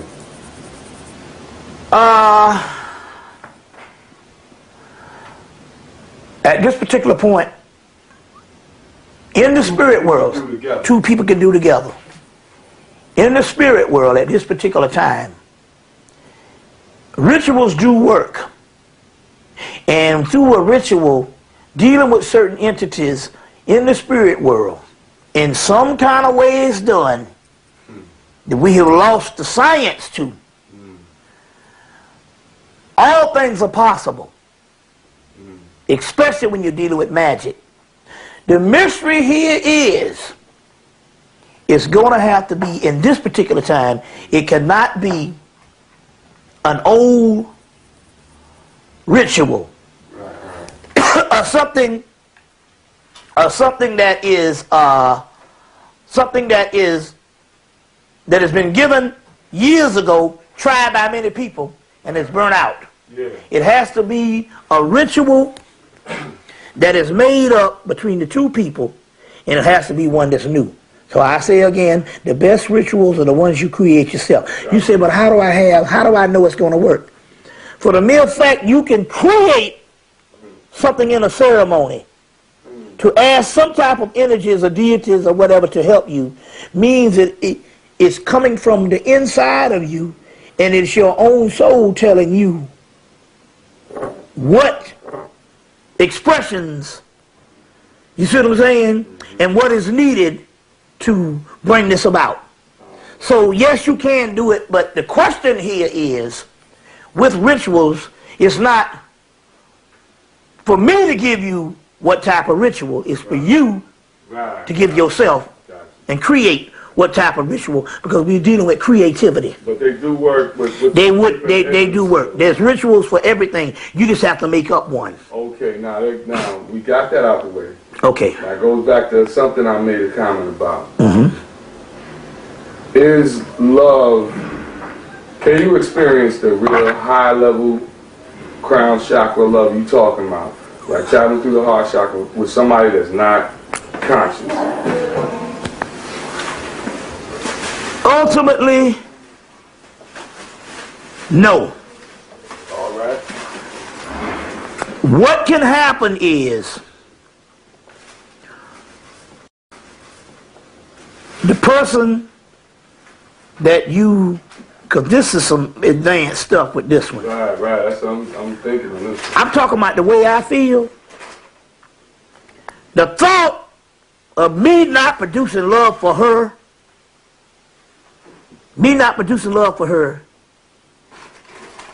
is murderous. God damn, D. I have one desire, and that is to love this sister with every fiber, or she can chain whip my goddamn ass. Okay. That's the type of shit I'm talking. This thing is so severe until the thought Now, we're not talking about murderers in the aspect of, I'm trying to give you the expression. I'm not talking about some insecurity. I'm talking about something that now is your life. You see what I'm saying? Right. So that's a whole different thing. Can you get to that level? I think not. It has to be, what I'm talking about can't be explained in human terms because it's very rarely happens on the planet Earth. We're talking about things that's like 1 in a million. Right. But I'm at that level. I can't explain it, you have to get to that level, whereas this being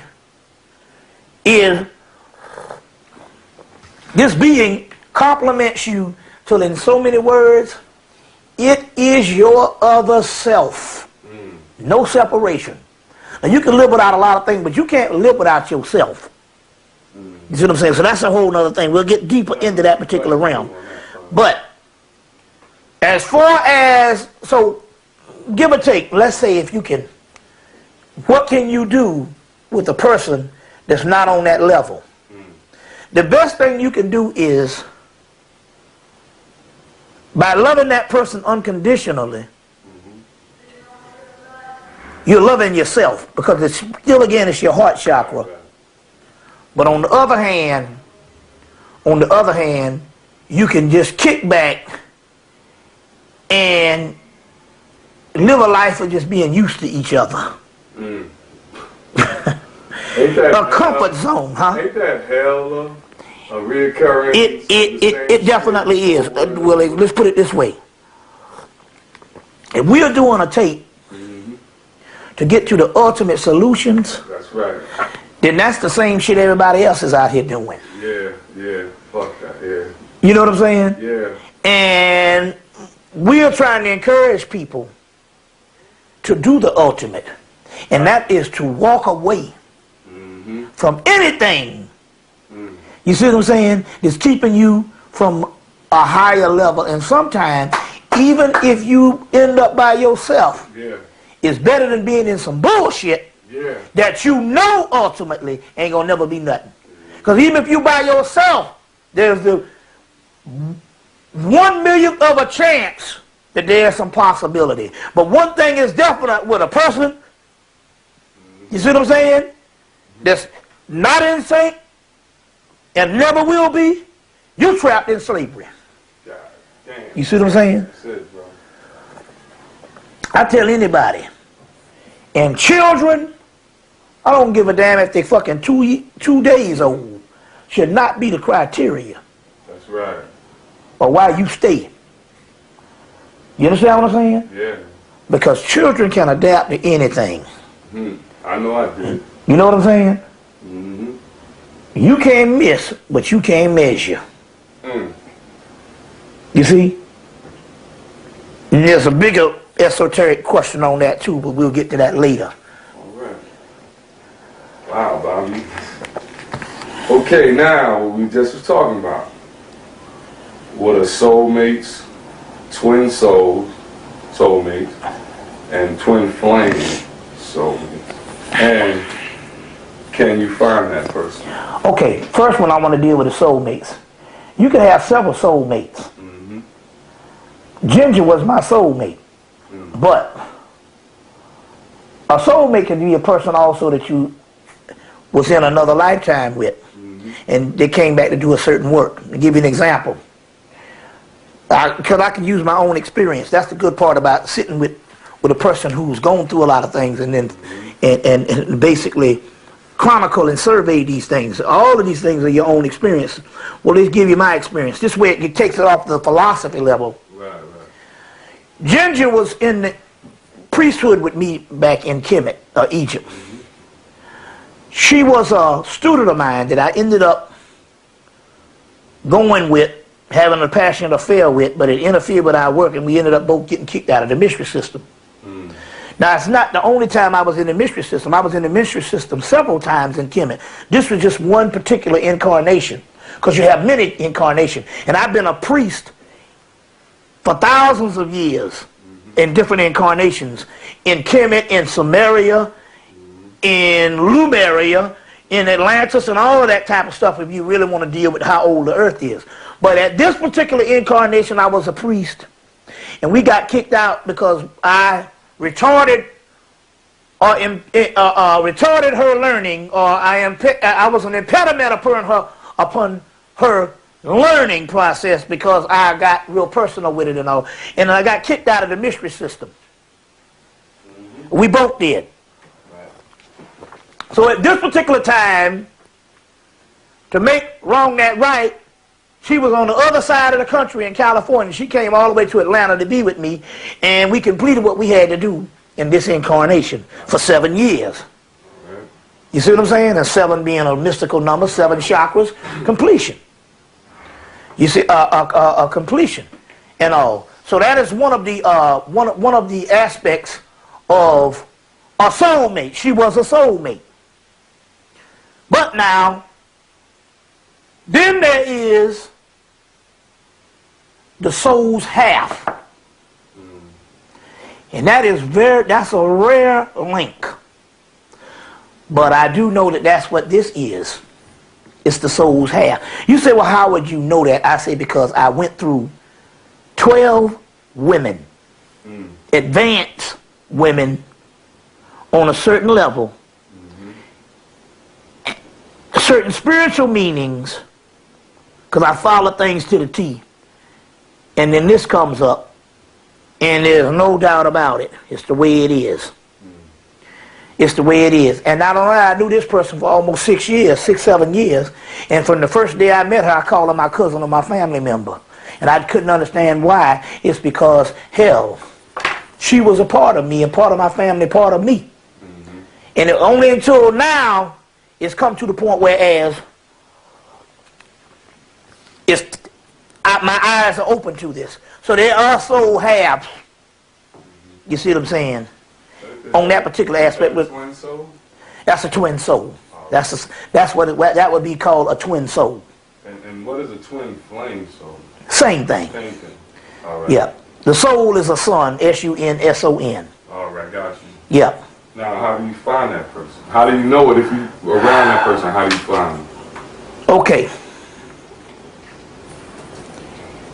If it is necessary to find them, then the spirit world you will find each other. It's as simple as that. Well, how can you tell that's the person? You'll find the person. I'll explain that in a minute. But sometime in this cycle, if it's not necessary, then it's not necessary to find them, and it can go either way. How do you find that person? I would say personally, based on my experience and my knowledge, based on the cycle that we are in now, because every person is conscious. That's what we make these tapes for, are those people who are listening to this thing, because I'm not really interested in talking to people who are just hearing knowledge for the first time. Anybody that's conscious at this particular time should understand that we are at the twilight period of the end times of this creation period. So, more than likely, a lot of people we come in contact with at this particular time, some of those twin souls are going to be right in the vicinity. Now, how can you tell? The twin souls are usually inseparable, which means a lot of the idiosyncrasies and pathologies that would normally go with even very powerful lovers, you tend to get past that. They say love is a union of opposites. But then there comes a time whereas both opposites are polarized in you, and the person that you meet is just like yourself. You know, and both of you have gotten rid of your idiosyncrasies and that particular aspect, that you just know it. You just know it. It's something. Anybody that's conscious at this particular time should understand that we are at the twilight period of the end times of this creation period. So, more than likely, a lot of people we come in contact with at this particular time,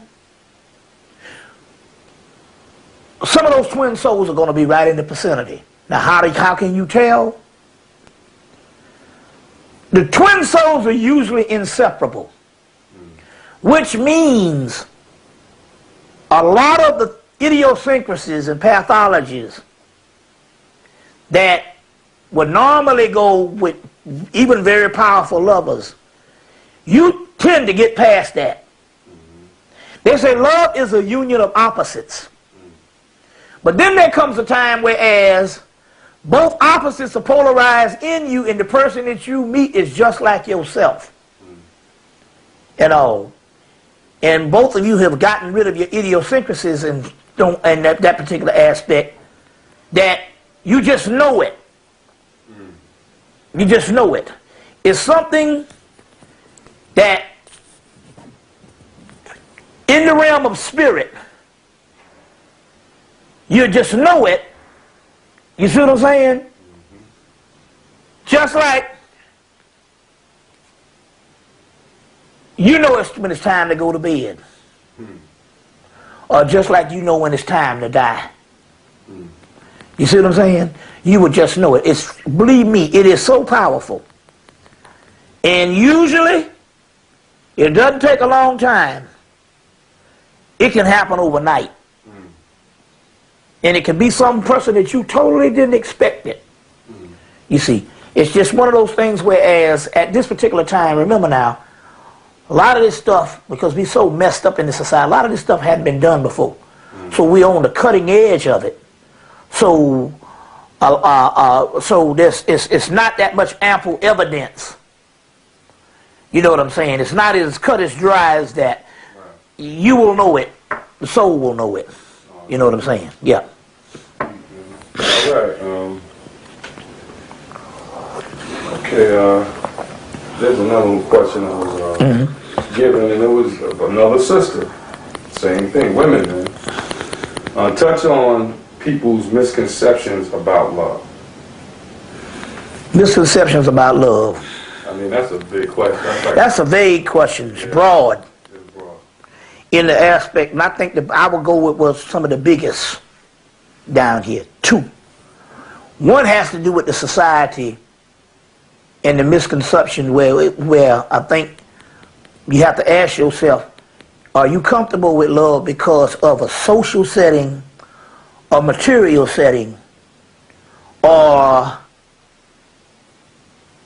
is it just something that you can't put your hand on? True love has nothing to do with these packages they come in. You know what I'm saying? Have nothing to do with these packages they come in. They just are. You see what I'm saying? And that can be a misconception. This was another great misconception about love. Women tend to fall victim of this one.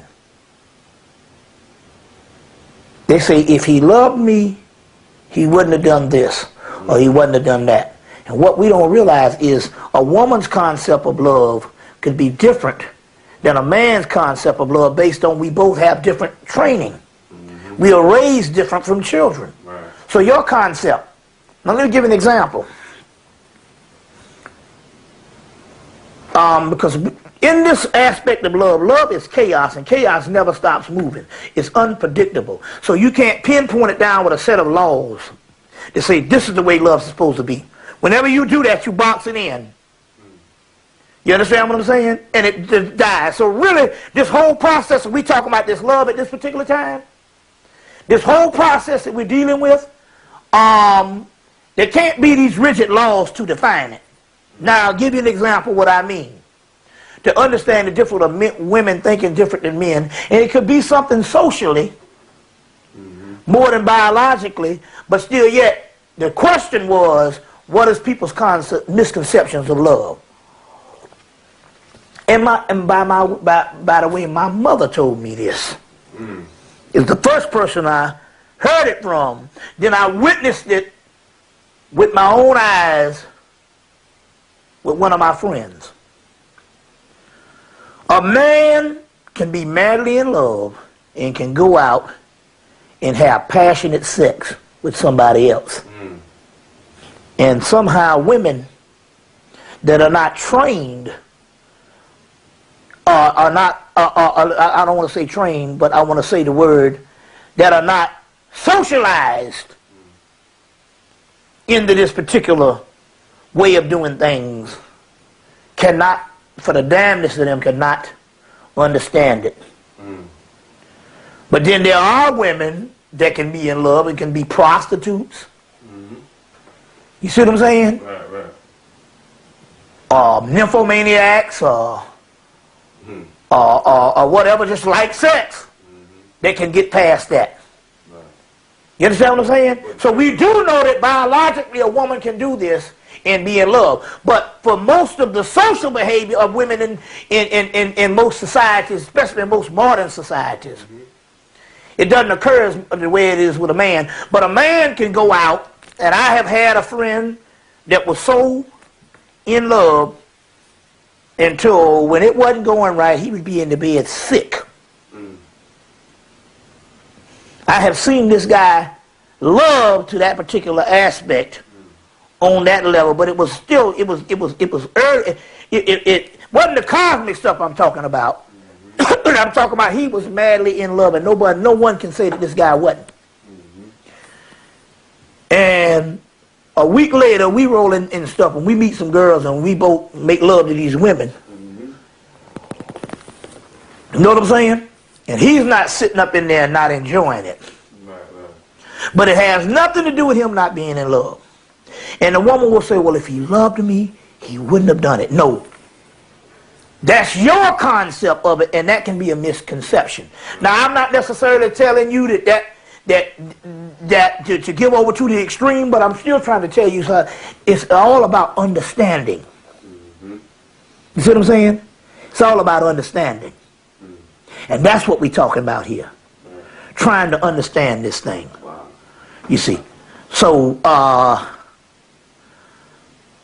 those are misconceptions. We can go into other ones. We can go into other ones. But that's why it should, the aim of love should be what they call it, unconditional. Unconditional.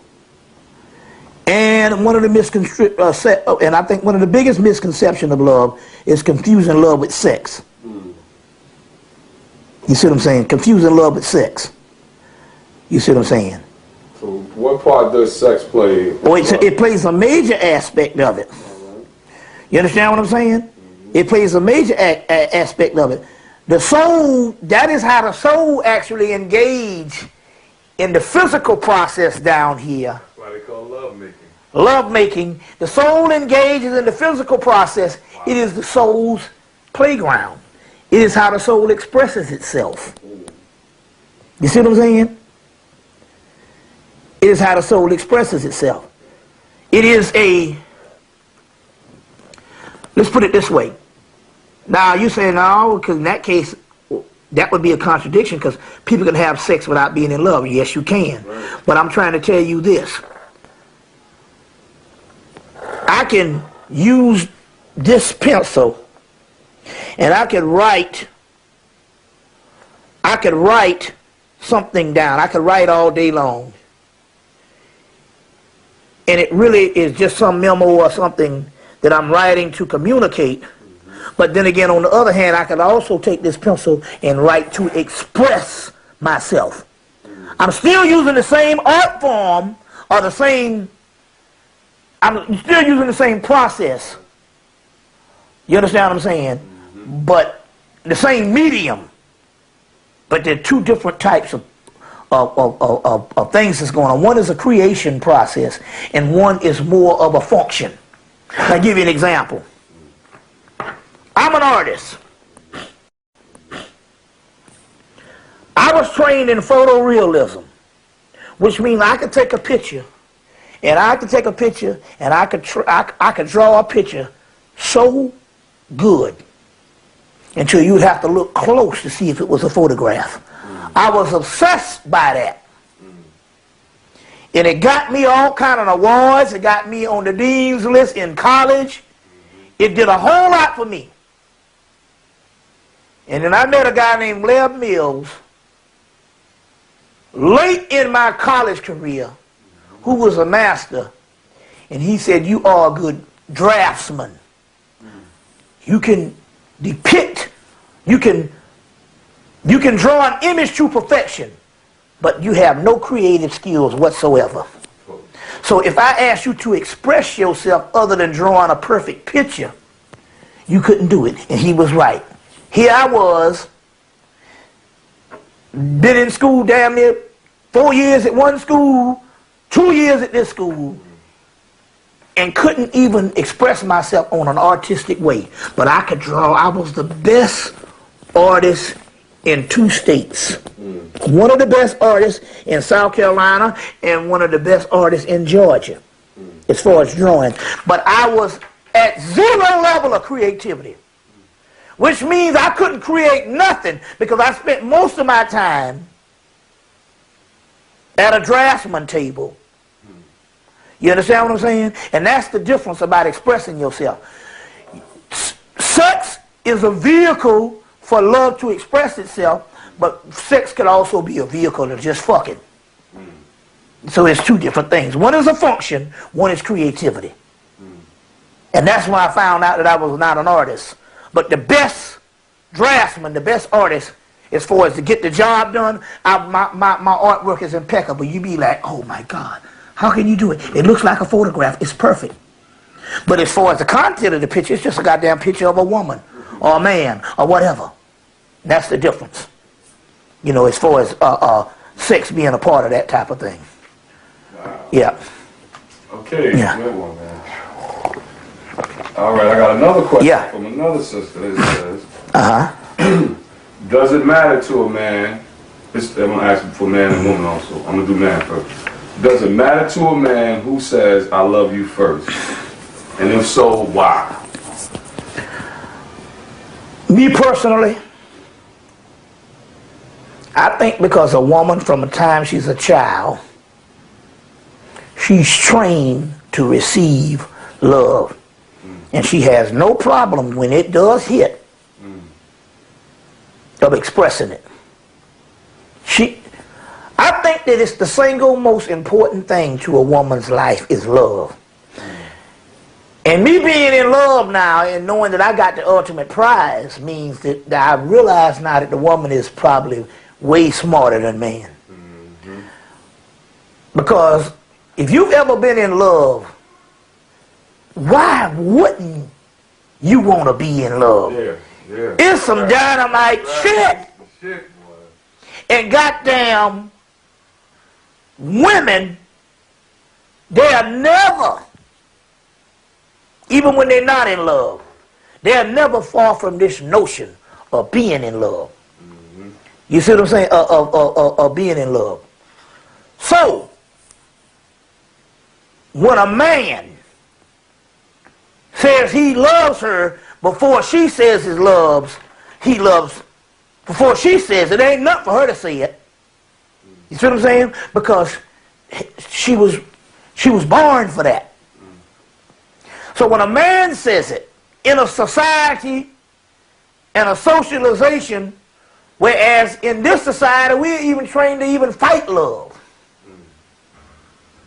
Insecure about love, afraid about love. We don't like things controlling us this way based on our egos. Remember they said, Neil, you like to be in control. So when a man is clear enough to say he loves her, I think it's very important to a woman, you see what I'm saying, to take that in consideration and take heed, because if there's anybody who's not prone to not even to saying love or prone to even knowing what the shit is about, is us. We can totally miss the fucking picture. You know what I'm saying? Totally miss the picture. So, I personally, I think if a man says he's in love before she does, she has a rare situation. You see what I'm saying? Of course, not unless, but then again, not unless it's some nerd type cat or some type of brother that's just not used to women. You know, but if he got anything going on, and the reason why he said, well, why don't you talk only half of the nerve? Because I already know the black woman. She hard on a nigga when it comes to doggone picking. She the pickiest shit in the damn society. She can look like shit and want her a motherfucking knight in shining armor. Yeah, you right. Wow, man. I was going to bring it to the woman, but you pretty much answered that one with it. What? Does it matter to a woman who says, I love you first? And if so, why? Some women... Well, I was actually answering for the woman to say it should. Because some women are afraid to say I love you because they've been hurt before. You do have that. I have to take that in consideration also. They'll wait, and then when the guy says it, they still don't want to say it back. Right. Or if a guy, same thing with a guy, he'd get the woman and she'll say I love you, and he'd be scared to say it back. Right, yeah. Hurt. Right, you know? yeah. And, she's been hurt, yeah. Yes. But here goes again. Usually, that's not her nature. So if she's been hurt, we can understand that. Right. So it shouldn't matter to a guy if she says she's hurt and he realizes that this is what has happened. Right. You see what I'm saying? This is what has happened. You know, yeah. Another misconception of love I want to put down here before we go. Go ahead. Pretty much, women have gathered together and they have made a good job of of understanding men who fall short of certain things because they don't want to get hurt. So it's, you know what I'm saying. But I think this is one that women should know themselves, that it's a victim of Western society.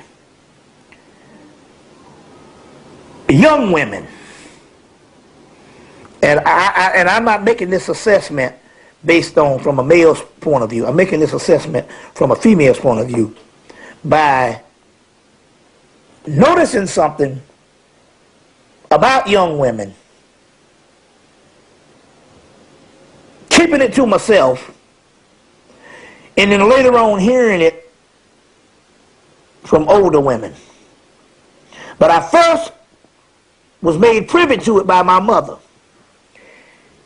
But I'm glad that I sat back to find out for my own self on the different age groups and find out with a lot of sisters that's in the Jubilee period, which is the 50-year-olds, and some that's in their mid-40s that can understand this because they're looking in retrospect. And that is based on what a lot of women say, is that when they are young, they do not like nice men. They don't like nice guys. You should maybe it has something to do with the society of nice guys finish last. That it could be a Western thing. And I'm quite sure it is, because I mean it is kind of really messed up for you to like a person that don't like you. But I do know this for a fact. I first was made privy to this with my mother. She said, man, you in college. She said, now don't be fucking around going up there and being nice, because a nice motherfucker better get the fuck out of my face. This is my mama, a school teacher. And she's saying how she knows what was going on when she was young. You understand what I'm saying? What was going, and I think it's even worse now with the roughneck and the shit that has been produced with the hip hop world. It's probably even worse with girls and the whole gangster shit. But this thing is prevalent enough, even in my mother's age. You see what I'm saying? Of being a teenager in their fucking 50s. You see what I'm saying? Early 50s or whatever. The point I'm trying to make here is that's one of the misconceptions. Now,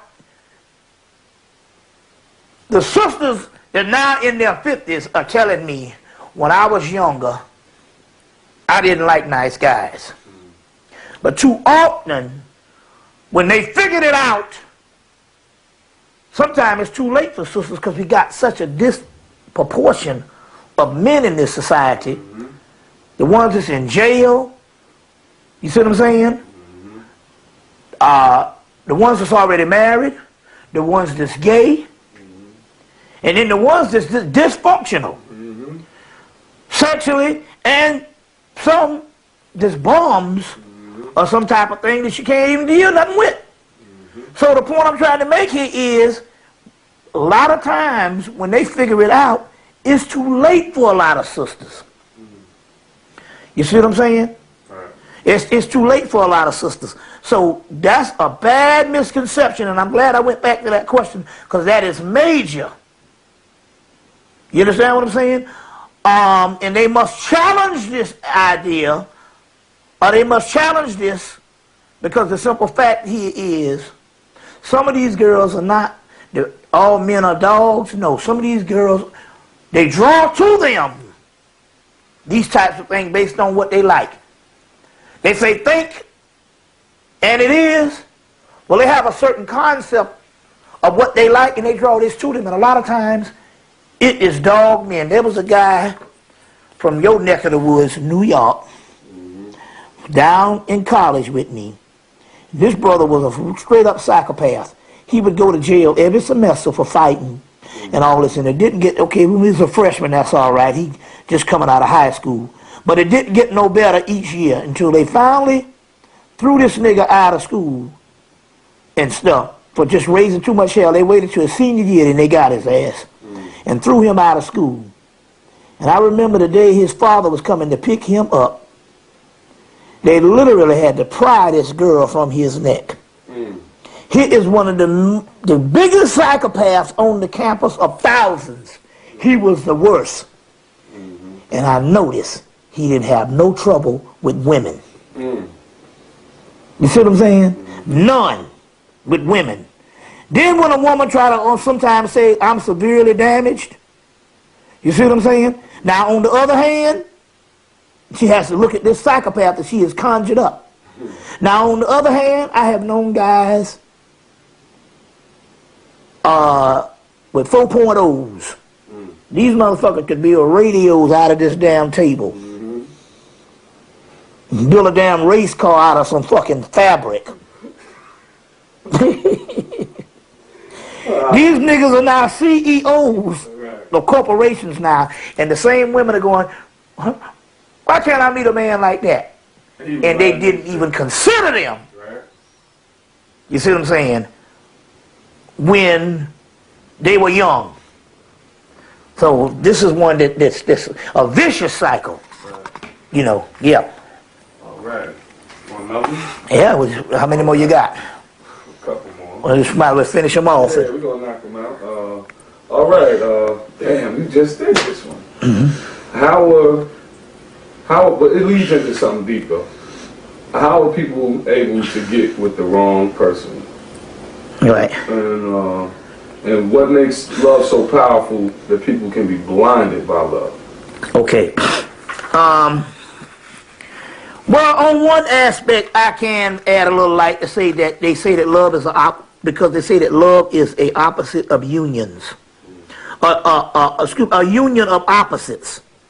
So by love being a union of opposites, I can see how it can be very powerful when you like a person who's not like you, which makes a lot of sense. And I think too often that's what happens when they can get with the wrong person also. And be very attracted to them. So there's a metaphysical aspect of the woman being attracted to somebody, you see what I'm saying, that's not like her and stuff. But it's a thin line, you see, with abuse. But it goes back to the same thing. The wrong person could very well be an entrapment of something you think you want. And it's always based on a survey of what you should have. You see what I'm saying? A survey of what you should have. And understanding this type of stuff. Right. So yeah. Okay. Here we go. This is a grand champ question, and I'm sure you hear. Why are black people so in love with their enemies? With their enemies. Okay, well, since we're talking about love, I guess that can be a form of love. I think that's a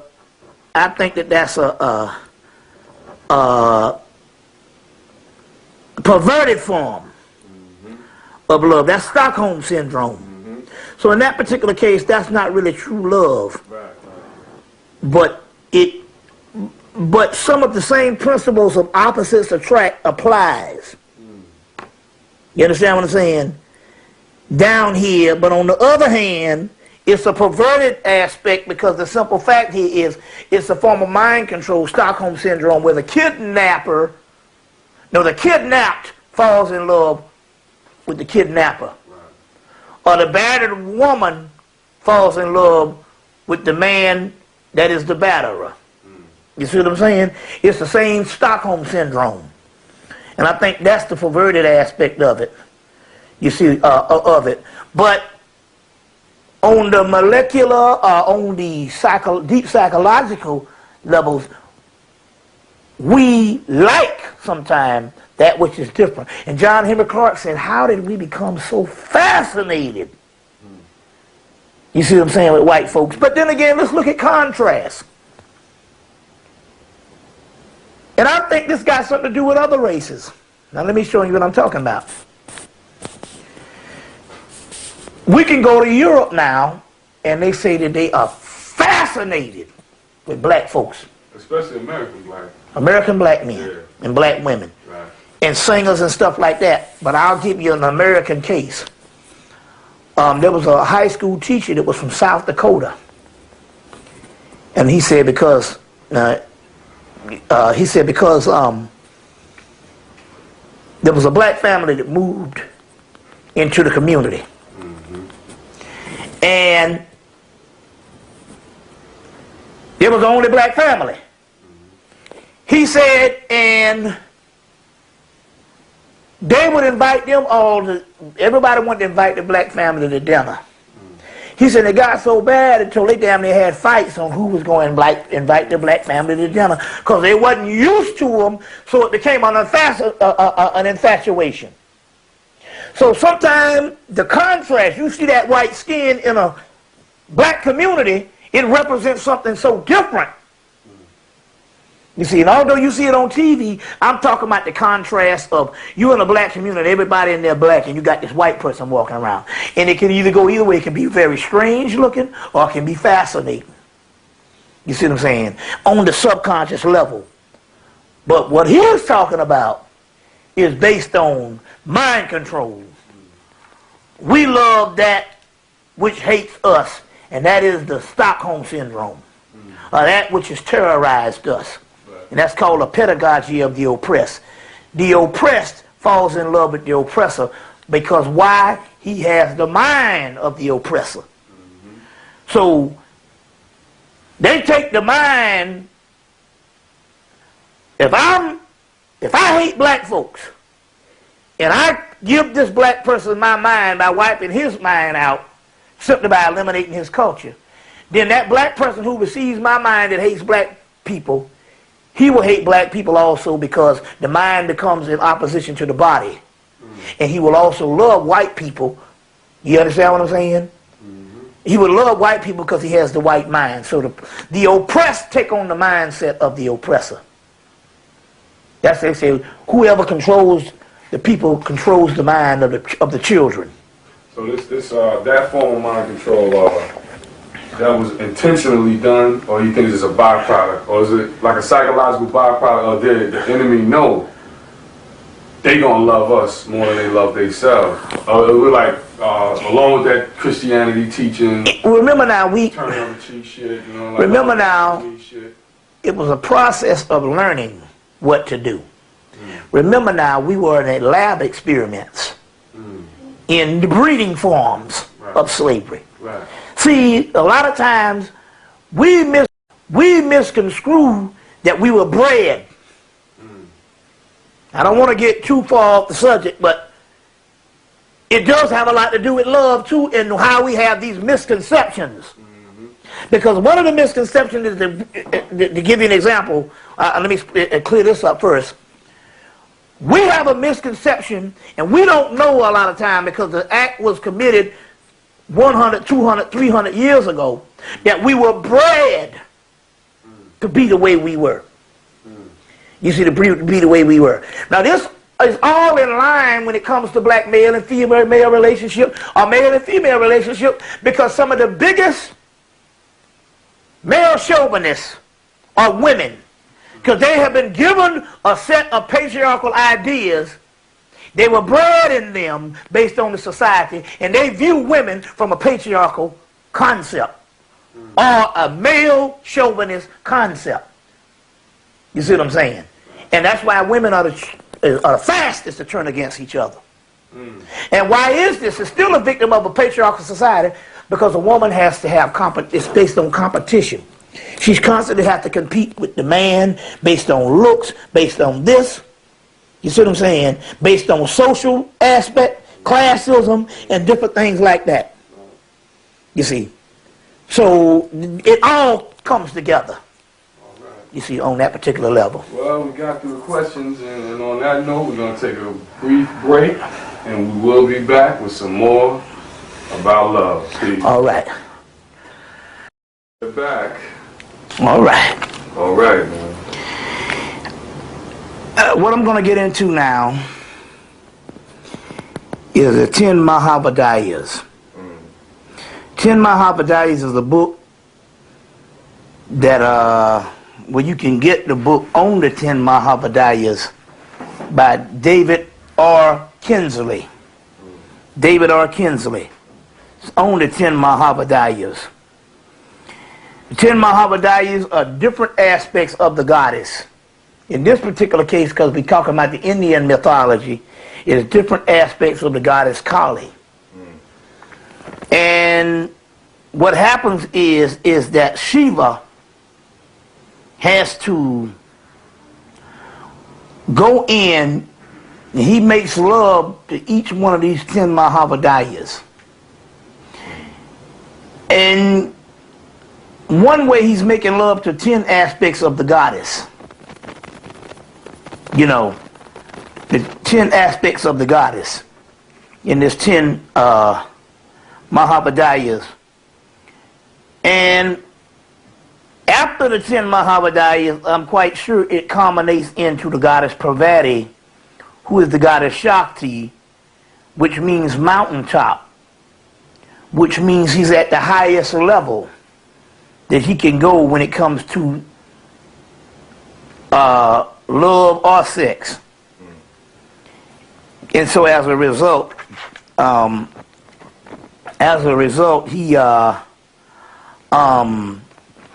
he basically is on this particular level that he's at the mountaintop, he's at the peak, he's at the pinnacle, and at the meridian point, the apex of the height of love. In my own situation, I did that. It ended up being 12 different energies. All of those very special. But between the first one, which was the passionate aspect of the love affair, and what's going into what will finally be the 13th aspect, which will be which is a key number, 12 signs of the zodiac. So I don't know whether it was 12 or 10. I know it's 10 in the mythologies. Between the first one and the 13th one is he experiences all aspects of the goddess.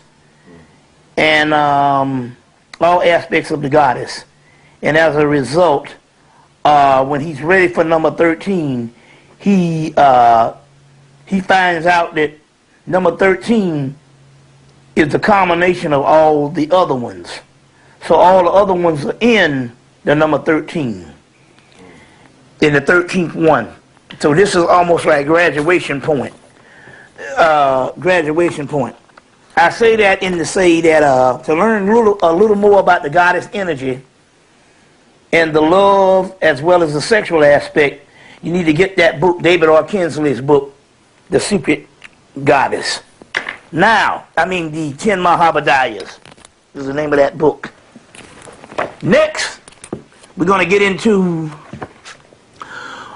this particular book, Sex Magic, Tantra and Tarot, by Christopher Hyde, Ph.D. and Lon Milo Duquette.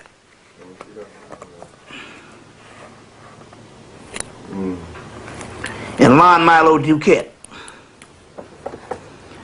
And in this book, it's called Sex, Magic, Tantra and Tarot, The Way of the Secret Lover. And I've been quoting this in my lectures for about 3-4 years now, but I want to put this and enter this in this whole thing of the love aspect of my complete love of tape on love. Each of us has a secret lover, a lover who awaits just behind the erotic images and that flood our minds during sexual arousal and in sleep. A dream lover who disguises as an individual with whom we all fall in love. An ideal lover who has adored us since the beginning of our individual existence. And who will never abandon us until the instant we merge into the absolute Godhead. And I realize something that's going on right now at this particular time. I think it's some forces around us that don't want this thing to happen because I think we hit upon the key. You know what I'm saying? We've been battling with this tape the whole time. Now what's interesting now is I realize all right. Go ahead, bro. There's all kind of things. We've been going through hell to put this presentation together. Which was interesting here is early I bit my fucking tongue eating real good. And I'm like, well, why did this happen right before a major presentation? And I'm like, wait a minute. There's some forces that's going on. So I'm a little tie-tongue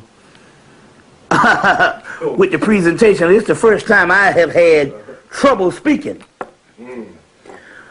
So I know that we have hit upon something that is very important enough that the last vestiges of the forces that want to keep us down understand that this is the last frontier and they don't want us to deal with this. But we're going to go ahead with it anyway. We immediately feel the embrace of our secret lover in ecstasy of orgasm and in the moments of rapture when the beauty of music, dance, or the vital art or nature overcomes us. Visual art and nature overcomes us. Whatever we experience, or whenever we experience a broken heart, it is often because other individuals has not lived up to the perfection of our secret lover. The reason the sexual experiences are often better in our imagination or in memory than in actuality is because it is the imagination of the secret lover. It is in the imagination of the secret lover which is nearest to us. Personal relationships will always be somewhat disappointing to us. And in truth, there can never be a relationship that matches our own when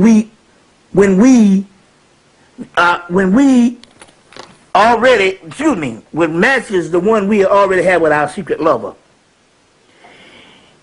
It is the standard in which we and everything is measured. The irony is most of us are not aware of our relationship with our secret lover.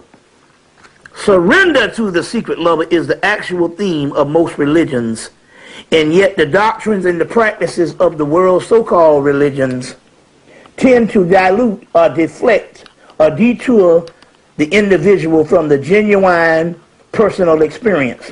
Moreover, religious establishments have unceasingly strived to conceive their congregations, and that the most private of all religious events is not a personal experience at all, but an ambiguous, incomprehensible occurrence to be publicly affirmed and validated by the priestcraft. They in turn allow you to practice or participate with them to promote the sacred marriage. So in so many words, they're saying that the priests or the religions are striving for something when they're talking about your personal relationship with Christ. That personal relationship that they're talking about is nothing but the personal relationship with your soul or the heart chakra. Or the heart chakra. And that's what that is talking about.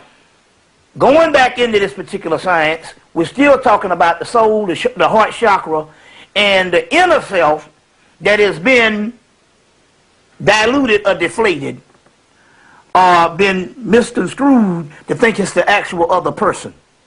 But the secret lover that we're talking about is your heart chakra and your own personal spiritual aspect of your own soul, because ultimately this love that we're talking about is your own soul. Now, all right, we are back.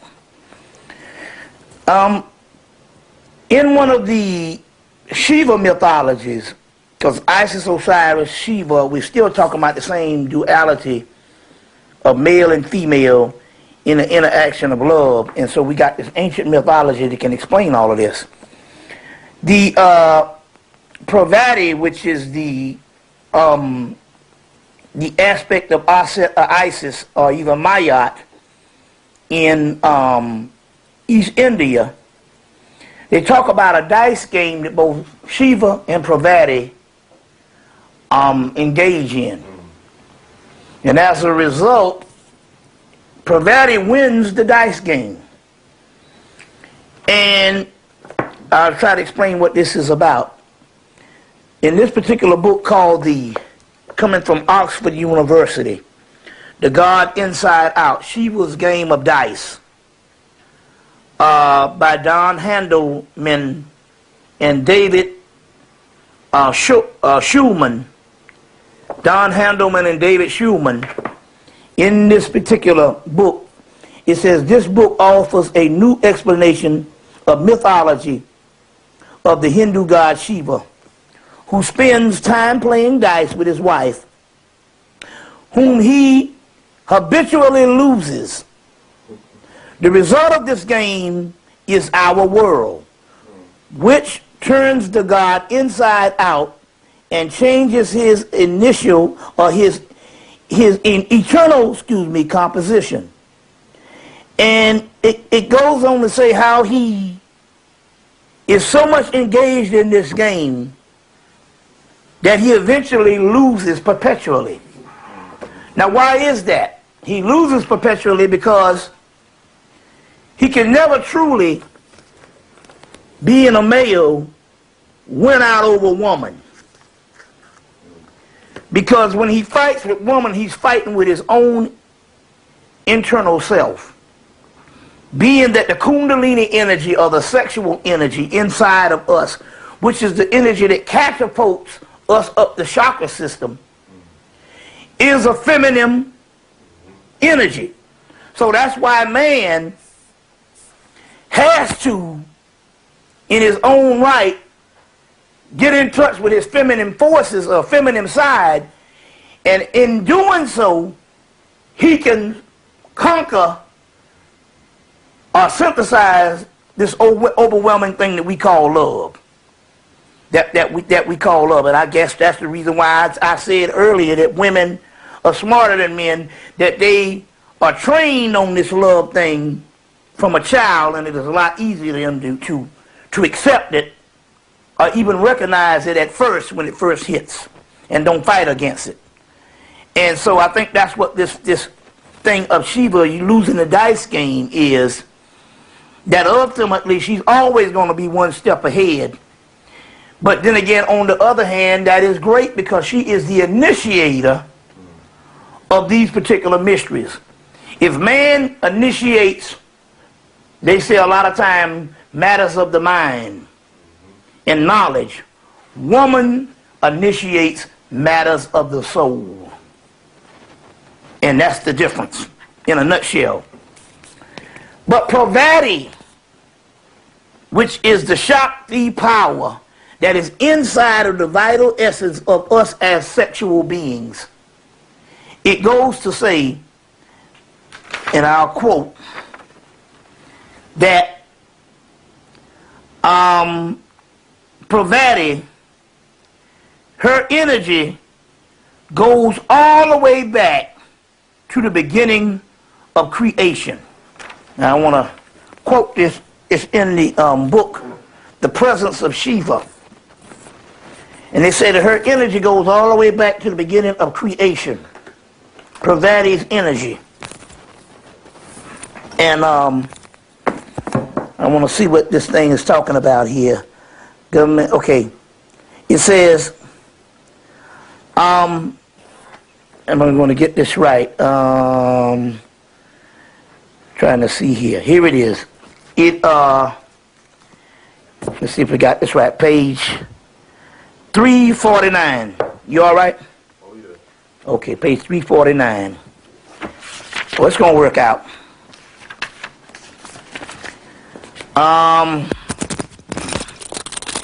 It says no. Okay.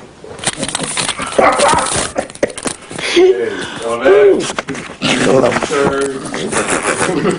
What's working, man? Huh? You gotta change it. Now they're talking about the goddess Pravati of Aset. This is very important, this particular part about Pravati. They're saying that her very soul, the soul of this beautiful woman, which has a lot to do with black women in general. It goes to say in the book The Presence of Shiva that Pravati, her soul goes all the way back to the time before creation, before the great fall. Before the great fall. We good on the sound? Before the great sound fall. Which means if we as black people, man and woman, black man and black woman, tap into our true essence of our souls, then our souls would end up being a primordial energy that existed before creation. Now try to understand this, and I'll try to set up what's going on with the white man and the civilization on what they know. A soul is a sun. When we fall in love, it is the expression or the energy of the soul that we are experiencing. It's the awakening of the soul. And the love is the result of the awakening of the soul, either for a small glimpse in time or a major glimpse. But when our souls wake up, unlike other races, because we are the original people, that means that very well there could be a few human beings or two human beings that can possess aspect. There is a black woman in America that has a pussy that was in existence before the creation of time. You see. And a black man that has a dick that was in existence before the creation of time. And it is the government to make sure that even if you come together economically, socially, you see what I'm saying? You will be at odds and you will be in such a struggle. You see what I'm saying? That you will never be able to tap into that higher self. Or, if you got too much money, that's still a distraction. Because you will be forever, number one, trying to keep it, or number one, trying to see what you can buy, or number one, thinking that in actuality you are bored because you have missed the point that you had it all before the money, and the money can never bring you things. So it's always some kind of confusion that's actually going, this actually going down. You see, even to the point we get this particular book by Crowley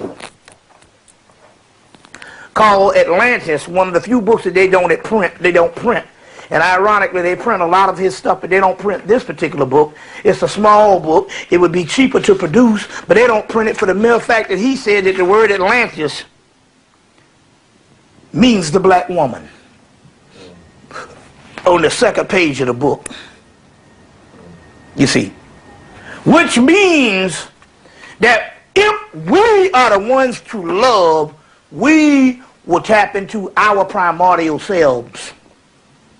And by doing that, we can change this shit. You see, we can change this thing. I'll give you some clarity on that in a minute. And that has something to do with Krishna and Radha. Now, Krishna goes with Radha. Radha is a married woman. Well, first of all, someone said, well, man, what kind of religion is that?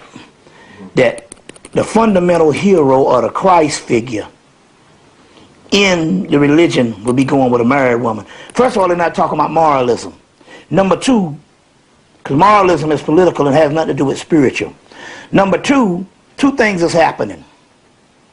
Number one, Krishna is a god, so he is not on the level of moralism. He is the Godhead. Number two, Radha is trapped in a marriage that is a social marriage that can function based on the laws and the governments of man, but it's not a spiritual marriage, so it can ultimately never go anywhere, but just on the social level.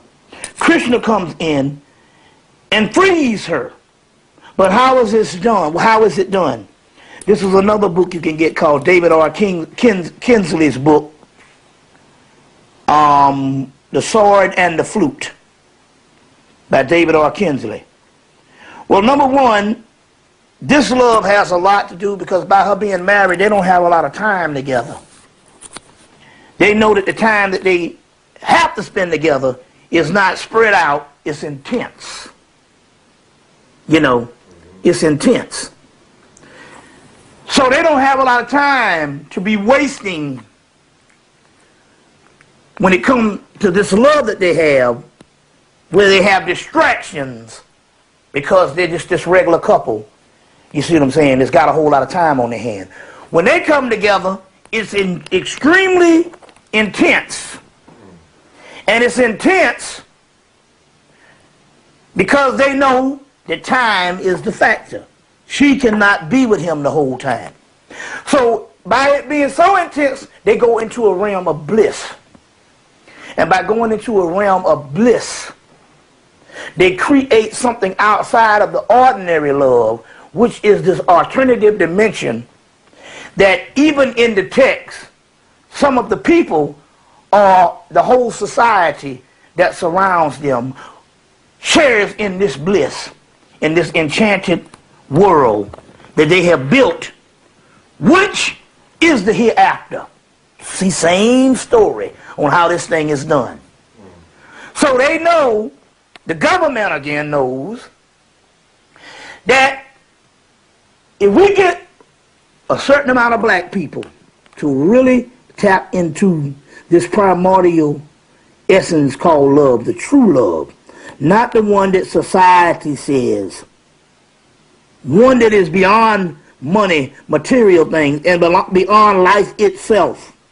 If they can get one to tap into that love, then it will create an entire society and a dimension around those two lovers that the entire community, in this particular case, the primordial beings, the original people, will benefit from by destroying the matrix. And this is what Krishna and Radha does in the text. At first she sneaks off at night into the enchanted forest to be with him. Then it gets to the point where, and then not only that, when she cannot be with him, she sets up this longing for him that generates more energy. So sometimes longing is great, you see, because it generates more energy. So when they come together again, the energy is even stronger than when they were before. And each time they are building sections into this new world of the bringing in this energy into this new world. So it's almost like having this corrupt, illusionary, fallen world. And these two souls come together, which represent, if this world is a globe and we're on the inside of the globe, or a balloon, and it's a fallen balloon, a globe, and these two souls represent two pinpoints or needles in the balloon. And although the balloon is tough enough not to burst, each time they come together, the hole gets bigger and bigger, and light comes in and shines into the troubled world.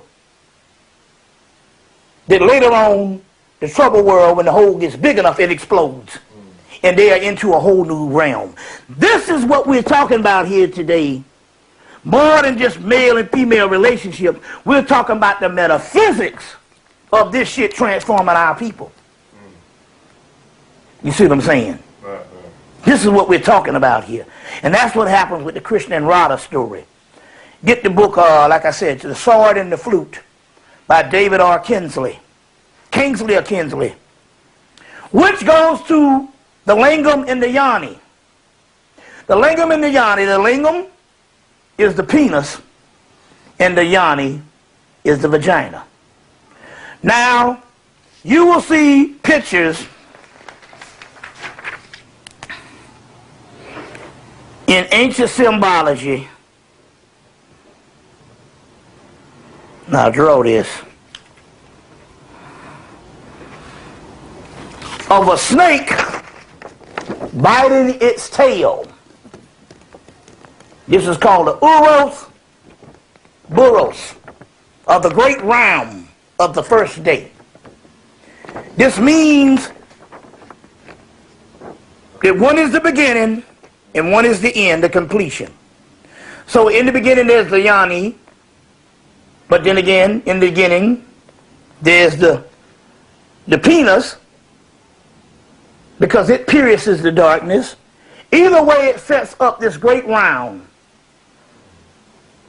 Now, the concept here is that both Krishna and Radha, or the earlier myth Shiva and Shakti, or Shiva and Parvati, is that the lingam of Shiva, which is the penis, and the yoni of Parvati or Shakti, which is the vagina,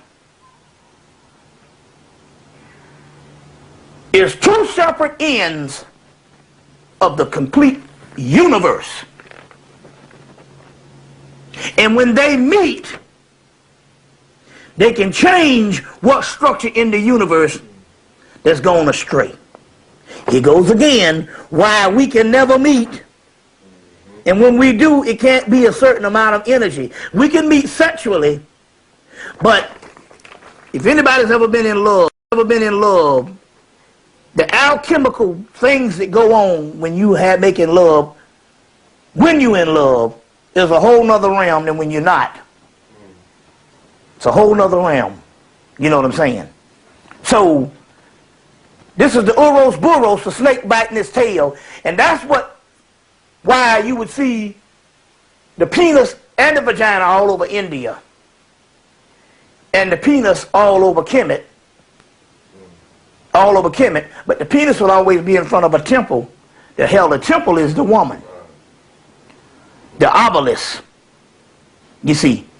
So they already know that the ancients gave us the secret to all of this through not only just sex, but through the male and female principles of Isis and Osiris, Shiva and Parvati, Solomon and Sheba,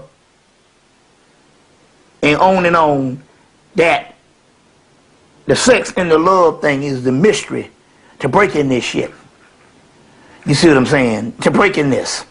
It's very key on how this particular thing goes. Shakti, the Kundalini feminine power, which is very interesting here, because the Kundalini energy is both in male and female, is the feminine power.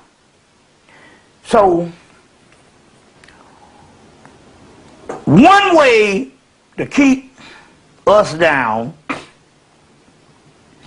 even in the conscious community, which I'm so glad that all of your religions and cult leaders and shit have passed now, whereas they would tell you that one would be superior over the other. Male would be superior over the female. What they don't want you to know is the great mystery of the sexual energy that is inside of us, which is the Kundalini energy, is a feminine energy. So one mystery of breaking this down, going into this, is to understand that you are nothing but two of the same halves, twin souls meeting. And there's no such thing as you being inferior than the other, when you both were way before the physical aspect. But ultimately, it's one energy, which is the feminine energy. So in so many words, the black man is the only one who has the complete aspect of the Kundalini energy in him that works totally from the sacral vertebrae, the root chakra, all the way up to the pineal gland. He is the only person, like his woman, that has the complete aspect that he's both male and female, just like his woman is both male and female. That's why Horus is called the double-wanded one, which means both male and female. You know, entity that rose up Labrador, I've been talking about for years. A lot of motifs on this great dragon is male. A lot of the motifs on the great dragon is female. But ultimately, it's this feminine energy. This feminine energy. Now, Shiva in the mythology burns up karma. Not karma, but karma. Karma is sexual desire. It's desire for that particular human being, period. But karma, like anything down here, can wax and wane. It goes with one of the questions we were just talking about. It can wax and wane, ebb and flow. If you don't preserve it, or if you don't deal with the science of preserving this karma, it will burn up. And so Shiva, in one of his aspects, burns up karma, which is desire, which is eros, which is also love. But then Parvati restores it back on down the line. So in so many words, when I was talking about how my experience was, I went through a certain love that opened up my heart chakra, and I experienced my soul. Then the energy burned up. It burned up in a couple of minutes. I sat in the chair one day, and it burned up. And now the energy is back, restored, the desire, the love, and all of that.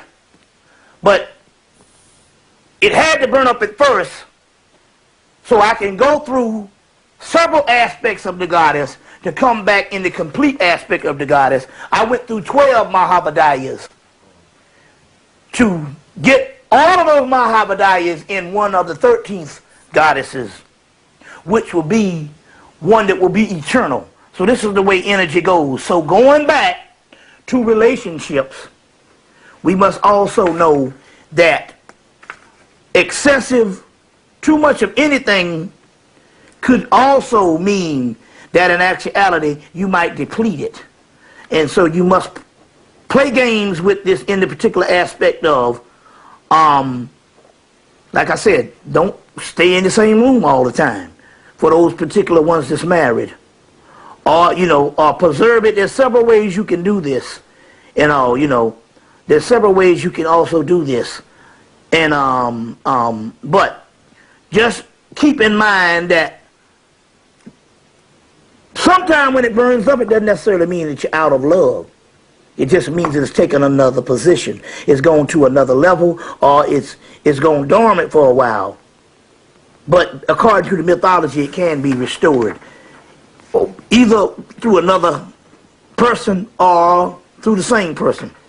Depends on whether that person was supposed to be a person that you were supposed to learn something from and then move on, or was it supposed to be a person that you're supposed to just go through a period of cooling out. As a matter of fact, one of the books that deal with this is this book, Shiva the Erotic Ascetic, by Wendy O'Flaherty. O''Flaherty. Wendy O'Flaherty. Shiva the Erotic Ascetic. And in this particular book, they talk about the burning of the karma. They talk about all the Pravati, the mountaintop. They also talk about how Pravati and Shiva get in these arguments. And they get in a knockdown, drag-out fight. And then they get into reconciliation. And they were saying that these fights are good sometimes because it keeps the karma from burning up. So this is the way they separate sometimes. To preserve that love, sometimes you got to break away. And all, you see what I'm saying? So sometimes when some of our people don't know that sometimes when they get into these particular spats, it's not that the love is gone. It's just that this thing has to happen for that love to exist. Well, you say, well, how about people who stay together all the time? Those people are not necessarily functioning on the highest level because they become dead. They become like drone dead zombies. You see what I'm saying? But to preserve the true love, sometimes it takes separation. You see what I'm saying? Separation. To preserve the true love. And this is how this thing goes. You know. Now, even orgasm is an expression of the soul. When you have an orgasm based on Thomas More's book, The Soul of Sex. An orgasm is a land shared between two goddesses, mother and daughter, Demeter and Persephone. When they done the aspect of the when they trace this thing back, or where they get these terminologies, at least in the Greek terminology. The good part about this is, what this means here is, whenever you have an orgasm, for that split second, you are feeling something that is in a world that is beyond your own, that is a normal feeling in that particular world. But you only get a glimpse of it, because we are now entrapped in slavery. So an orgasm is this solar phallic energy. It's the sun. It's the soul. And it's almost like a trapdoor flings open, the light of the soul shines in and it shuts. But when this thing flings open again, and the whole world has an orgasm, and it stays open, it will destroy this world. Can you imagine, for that split second you have the orgasm, if the orgasm came on and never went away, you would actually die. So it's the same aspect of what happens here with the world. We're getting into the essence of how this whole coming together of the male and female works. So when you have that orgasm, for that split second or whatever it is, you are feeling something of the realm that you fell from and became encased in the actual physical. Where is that realm you came from? That realm is your soul. So the whole concept of Jesus saves, the Christ, if you take it away from the physical debauchery of a man that the Romans give you, the Christ is nothing but your soul. Your soul saves, not your soul. Jesus saved your soul. The Christ element means when your soul becomes, attained the level of Christ, it is saved.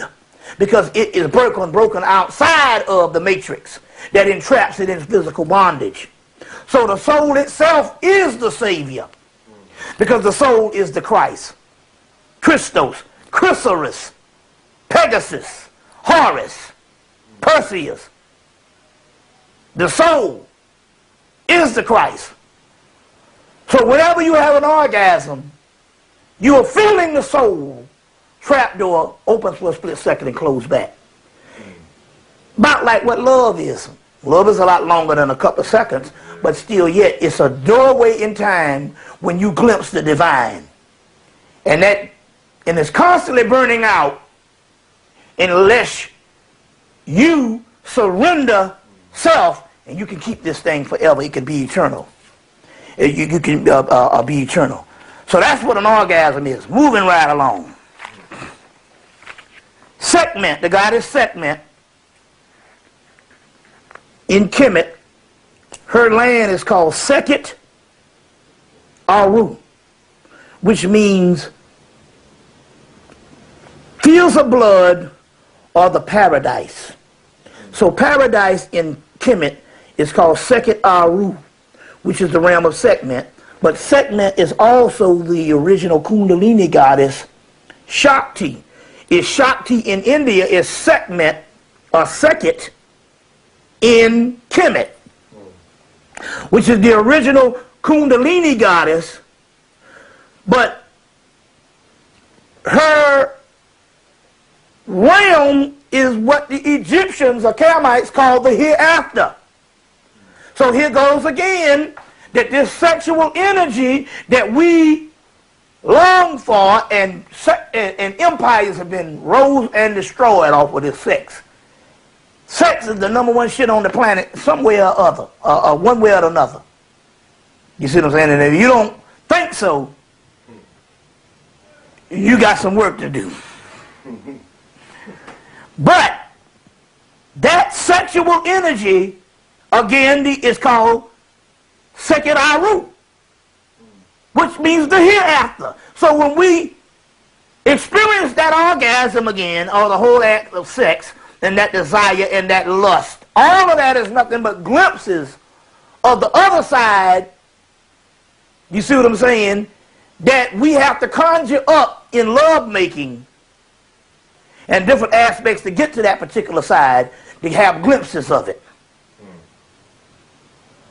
But in India, the Shakti power, they say there will be the return of Shakti.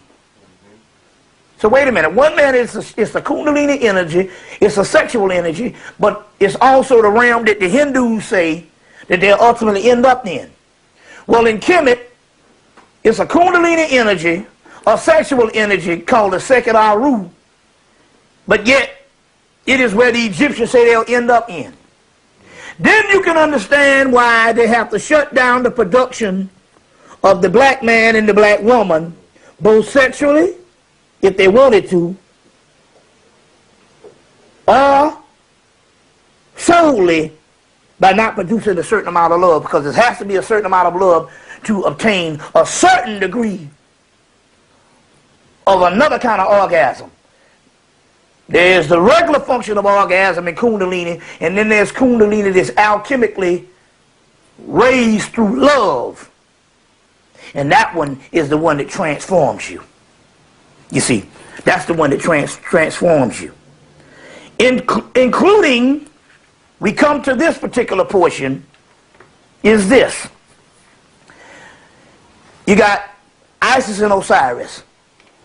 You have Metatron, Metronet. You have Ishtar, and Anana has this, I can't think of the person. Ishtar and Tammuz. You have you have Parvati and Shiva, Krishna, Radha, Jason, Medea, Dionysus, Ariadne. The list goes on and on and on of this primordial pair that's talking about the same two, Isis, Osiris, Aset, Osar. Now, in the myth of Solomon and Sheba, Queen of Sheba, which they say is from Ethiopia, so it automatically tells you it's the black woman. The Queen of Sheba, she gives him a riddle. It's recorded in this book, The Black Goddess and the Unseen Real, in the Unseen Real, and I think it might be even in another book that you might, because this one here costs $80 by Peter Redgrove. Peter Redgrove, but there might be another one. Let's see. There might be another one. And then I want to give you a cheaper book that you can get. Let's see, a cheaper book you can probably get. 45. Let's see, notes. Let's see. I'm trying to get this right. Extrasensory perception. Let's see. 45.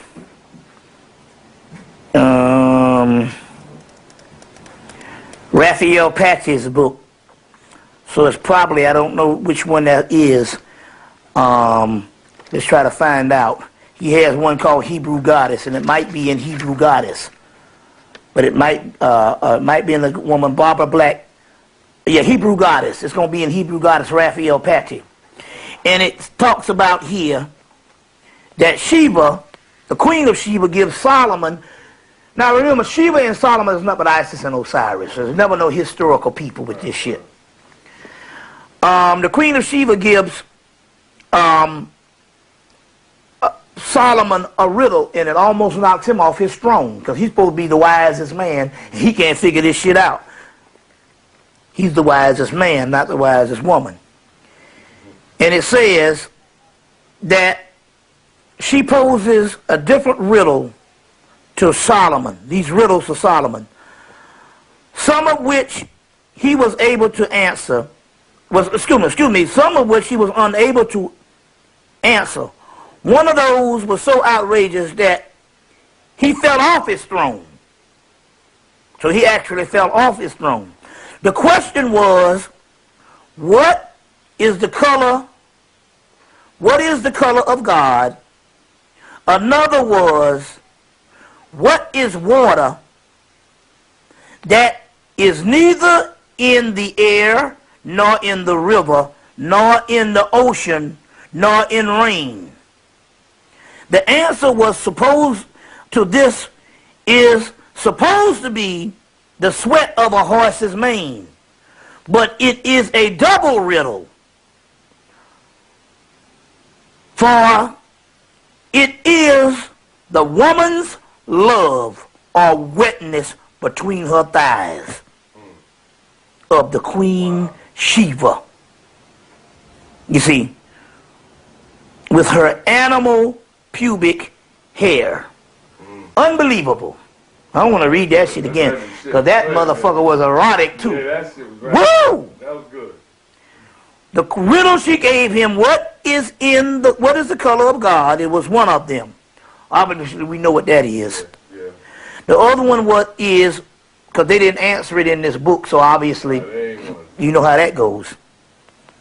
Another was, what is water that is neither in the air, nor in the river, nor in the ocean, nor in the rain? The answer was supposed to be the sweat of a horse's mane, but it is a double riddle, because he probably got the sweat of the horse's mane being the wisest man, but by him being a man, we don't think sometimes when it sometimes when it comes to the woman aspect, because that's one of those riddles where she's a lesser repertoire because we've been trained that way. And obviously, it was one that he didn't get because he fell off the throne. It was a double riddle for a woman's love, or the wetness between the thighs of the Queen of Sheba with her animal pubic hair. You see, and it says now, now this is and this is one. He says this. Now, let me show you how spiritual this shit is. Let me show you how to have given. Okay. Let me show you how spiritual this is. The week before last, or last week, no, week before last, I woke up and the Spirit gave me the riddle to the question that's been asked by Isis for years. She said, I am Aset Isis, and no one has seen my veil. And I'm like, what the fuck is... I've been trying to get this riddle for 13 years.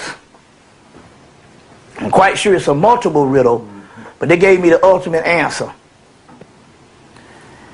The Spirit said the veil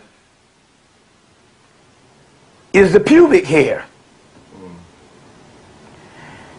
Isis is the vagina. To lift the veil of Isis is to shave the pubic hair, which it says here. Now, the Spirit gave me this 2 weeks ago. Shit, I called my woman up. She got the shave in a few minutes. I said, you didn't have to, goddammit, but she did it anyway, because we're going through the mythology. Because that was the riddle that was broken, and the Spirit gave it to me. Well, it's interesting here, because I'm reading this for the first time tonight, and I've been reading this before, but I never read further enough to get the riddle, to get this part, because I had to figure it out later on, and it says, the Queen of Sheba, because it says that the Queen of Sheba with her animal pubic hair, and it says the patriarchal, that light is, I can barely see it now. Now I'm good to go. The patriarchal recensions say that Solomon pursued her to shave. He said, however, to give her a child, but in so many words. He pursued her to save the hair. The Spirit told me 2 questions. One, what is the veil of Isis, or Aset? The veil is the pubic hair, and when you shave it, Aset comes through shining. You have lifted her veil. The other, and there's a reason why. The other one is, why do you shave it? Well, you shave it to open the mouth of Osiris. Well, how does, in the opening of the mouth of Osiris has to open up his mouth so he can live again because he's been wounded. And so she opens his mouth in the opening of the mouth ceremony, and he's revived through the opening of the mouth. So you shave the hair to open the mouth through Osiris. Then what is the opening of the mouth of Osiris? The opening of the mouth of Osiris is whenever he goes down on her and licks on her clit and puts his mouth on her vagina, the fluids come down, which is the same sweat between the legs of Shiva, which is Isis, which is Kala's, which we get ready to get into, which is these vital fluids that revives Osiris. So the opening of the mouth ceremony, you got to open up your mouth to eat that pussy. Mm-hmm. That's right. You get it? Oh, yeah. So what does this mean? The opening of the mouth ceremony is, he's about to die. The veil is lifted. Because the best way to eat some pussy is to get rid of the hair, which is one that the black woman got to understand. Because we don't analyze things. This is one that the white woman figured out. It's absolutely because their hair grows like a fur. So they got to shave the shit. Ours is closer to the vagina, but the black woman still hadn't figured this shit out. That the most sensuous and sensual aspect of kunneling, the sacred art of eating pussy, which comes from ancient Africa, is when you shave the pussy, it sits right there up in your face, and you can eat it with no interruptions or hair getting in the way of the clitoris and all of those types of things. You see. And it's more effective. More effective. Now one sister like, and so the opening of the mouth ceremony is whenever you eat I'm gonna get into that part too. But whenever you eat this thing, the collars, gunners, russels, tammers, ojas, shaktis, and collars, which is these vital sexual fluids of alchemical origin, and these cure-all, medicinal, alchemical stones, elixirs, come down in the vaginal fluid, and if you swallow them, you can regenerate your soul and your spirits and your body. This is all in alchemy. Get Serpent Power, Arthur Avalon. Or you can get the Black God, this book, The Black Goddess and the Unseen Real, by Peter Redgrove, which costs you about $80 on the internet now. On the internet now. And stuff like that. Which is taken from 9 larger books of Kenneth Grant's that talks about these collars. But this one here, he's encapsulated all of it in this one book. The key here is, one of the mysteries of lifting the veil is when you shave the hair, it's a free ride, and not only that, it's a lot more effective. Now let me give you an example. One sister with the shaven hair say, "Man, you are good. You are excellent." The other sister,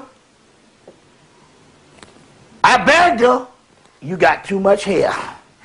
It's like licking a goddamn afro." She had enough goddamn hair to knit 3 fucking goddamn blankets. Or to make 4 fur coats. Ooh, boy. So, it's like damn licking the top of a motherfucking Angela Davis head. So she gonna say, "Yeah, well, you know, you ain't that good at eating pussy." I'm like, "No, I ain't that good at eating hair." The first thing happened is I had to take my hand and part the hair, and after a while my hand started getting distracted because it started getting a little irritated because my hand, not on the vagina, but just the hand. If you take a hand and lay it on your hand long enough, it will get irritated. But I'm doing this stuff and I'm trying to part the hair, but I begged her the whole goddamn summer to shave her shit. So I'm trying to part the damn hair, and it's getting awkward. And it got in the way of the process. Because this motherfucker here, you see what I'm saying, looking like Grizzly Adams between her goddamn legs.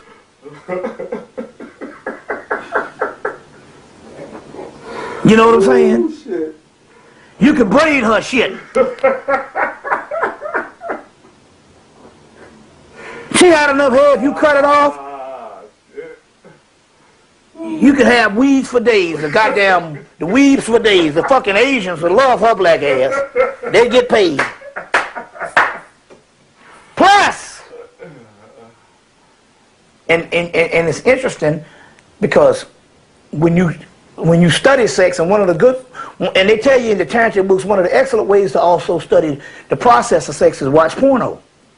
Because there's certain things that have to go on for the porno to be effective. In the process of that, you see a lot in porno. And the black woman ain't figured it out yet. That the best effect is to shave your shit.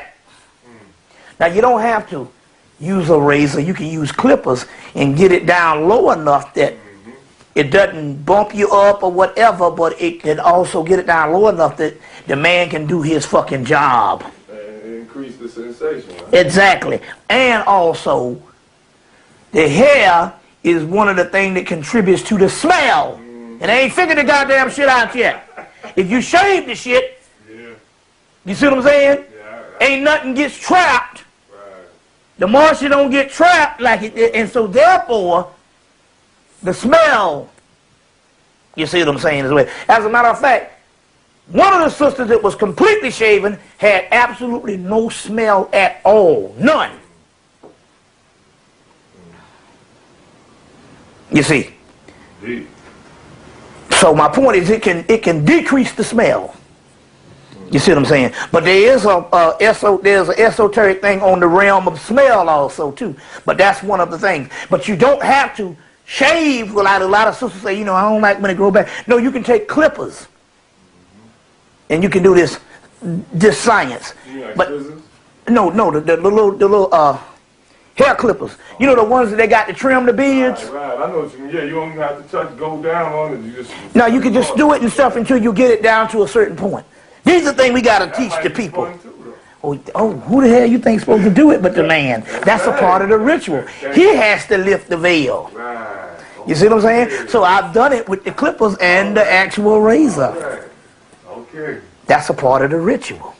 You are plowing away the forest to get to the jewels. Now the jewel is in the remote forest. The jewel is the clitoris. And you are plowing away the forest to get to the jewel.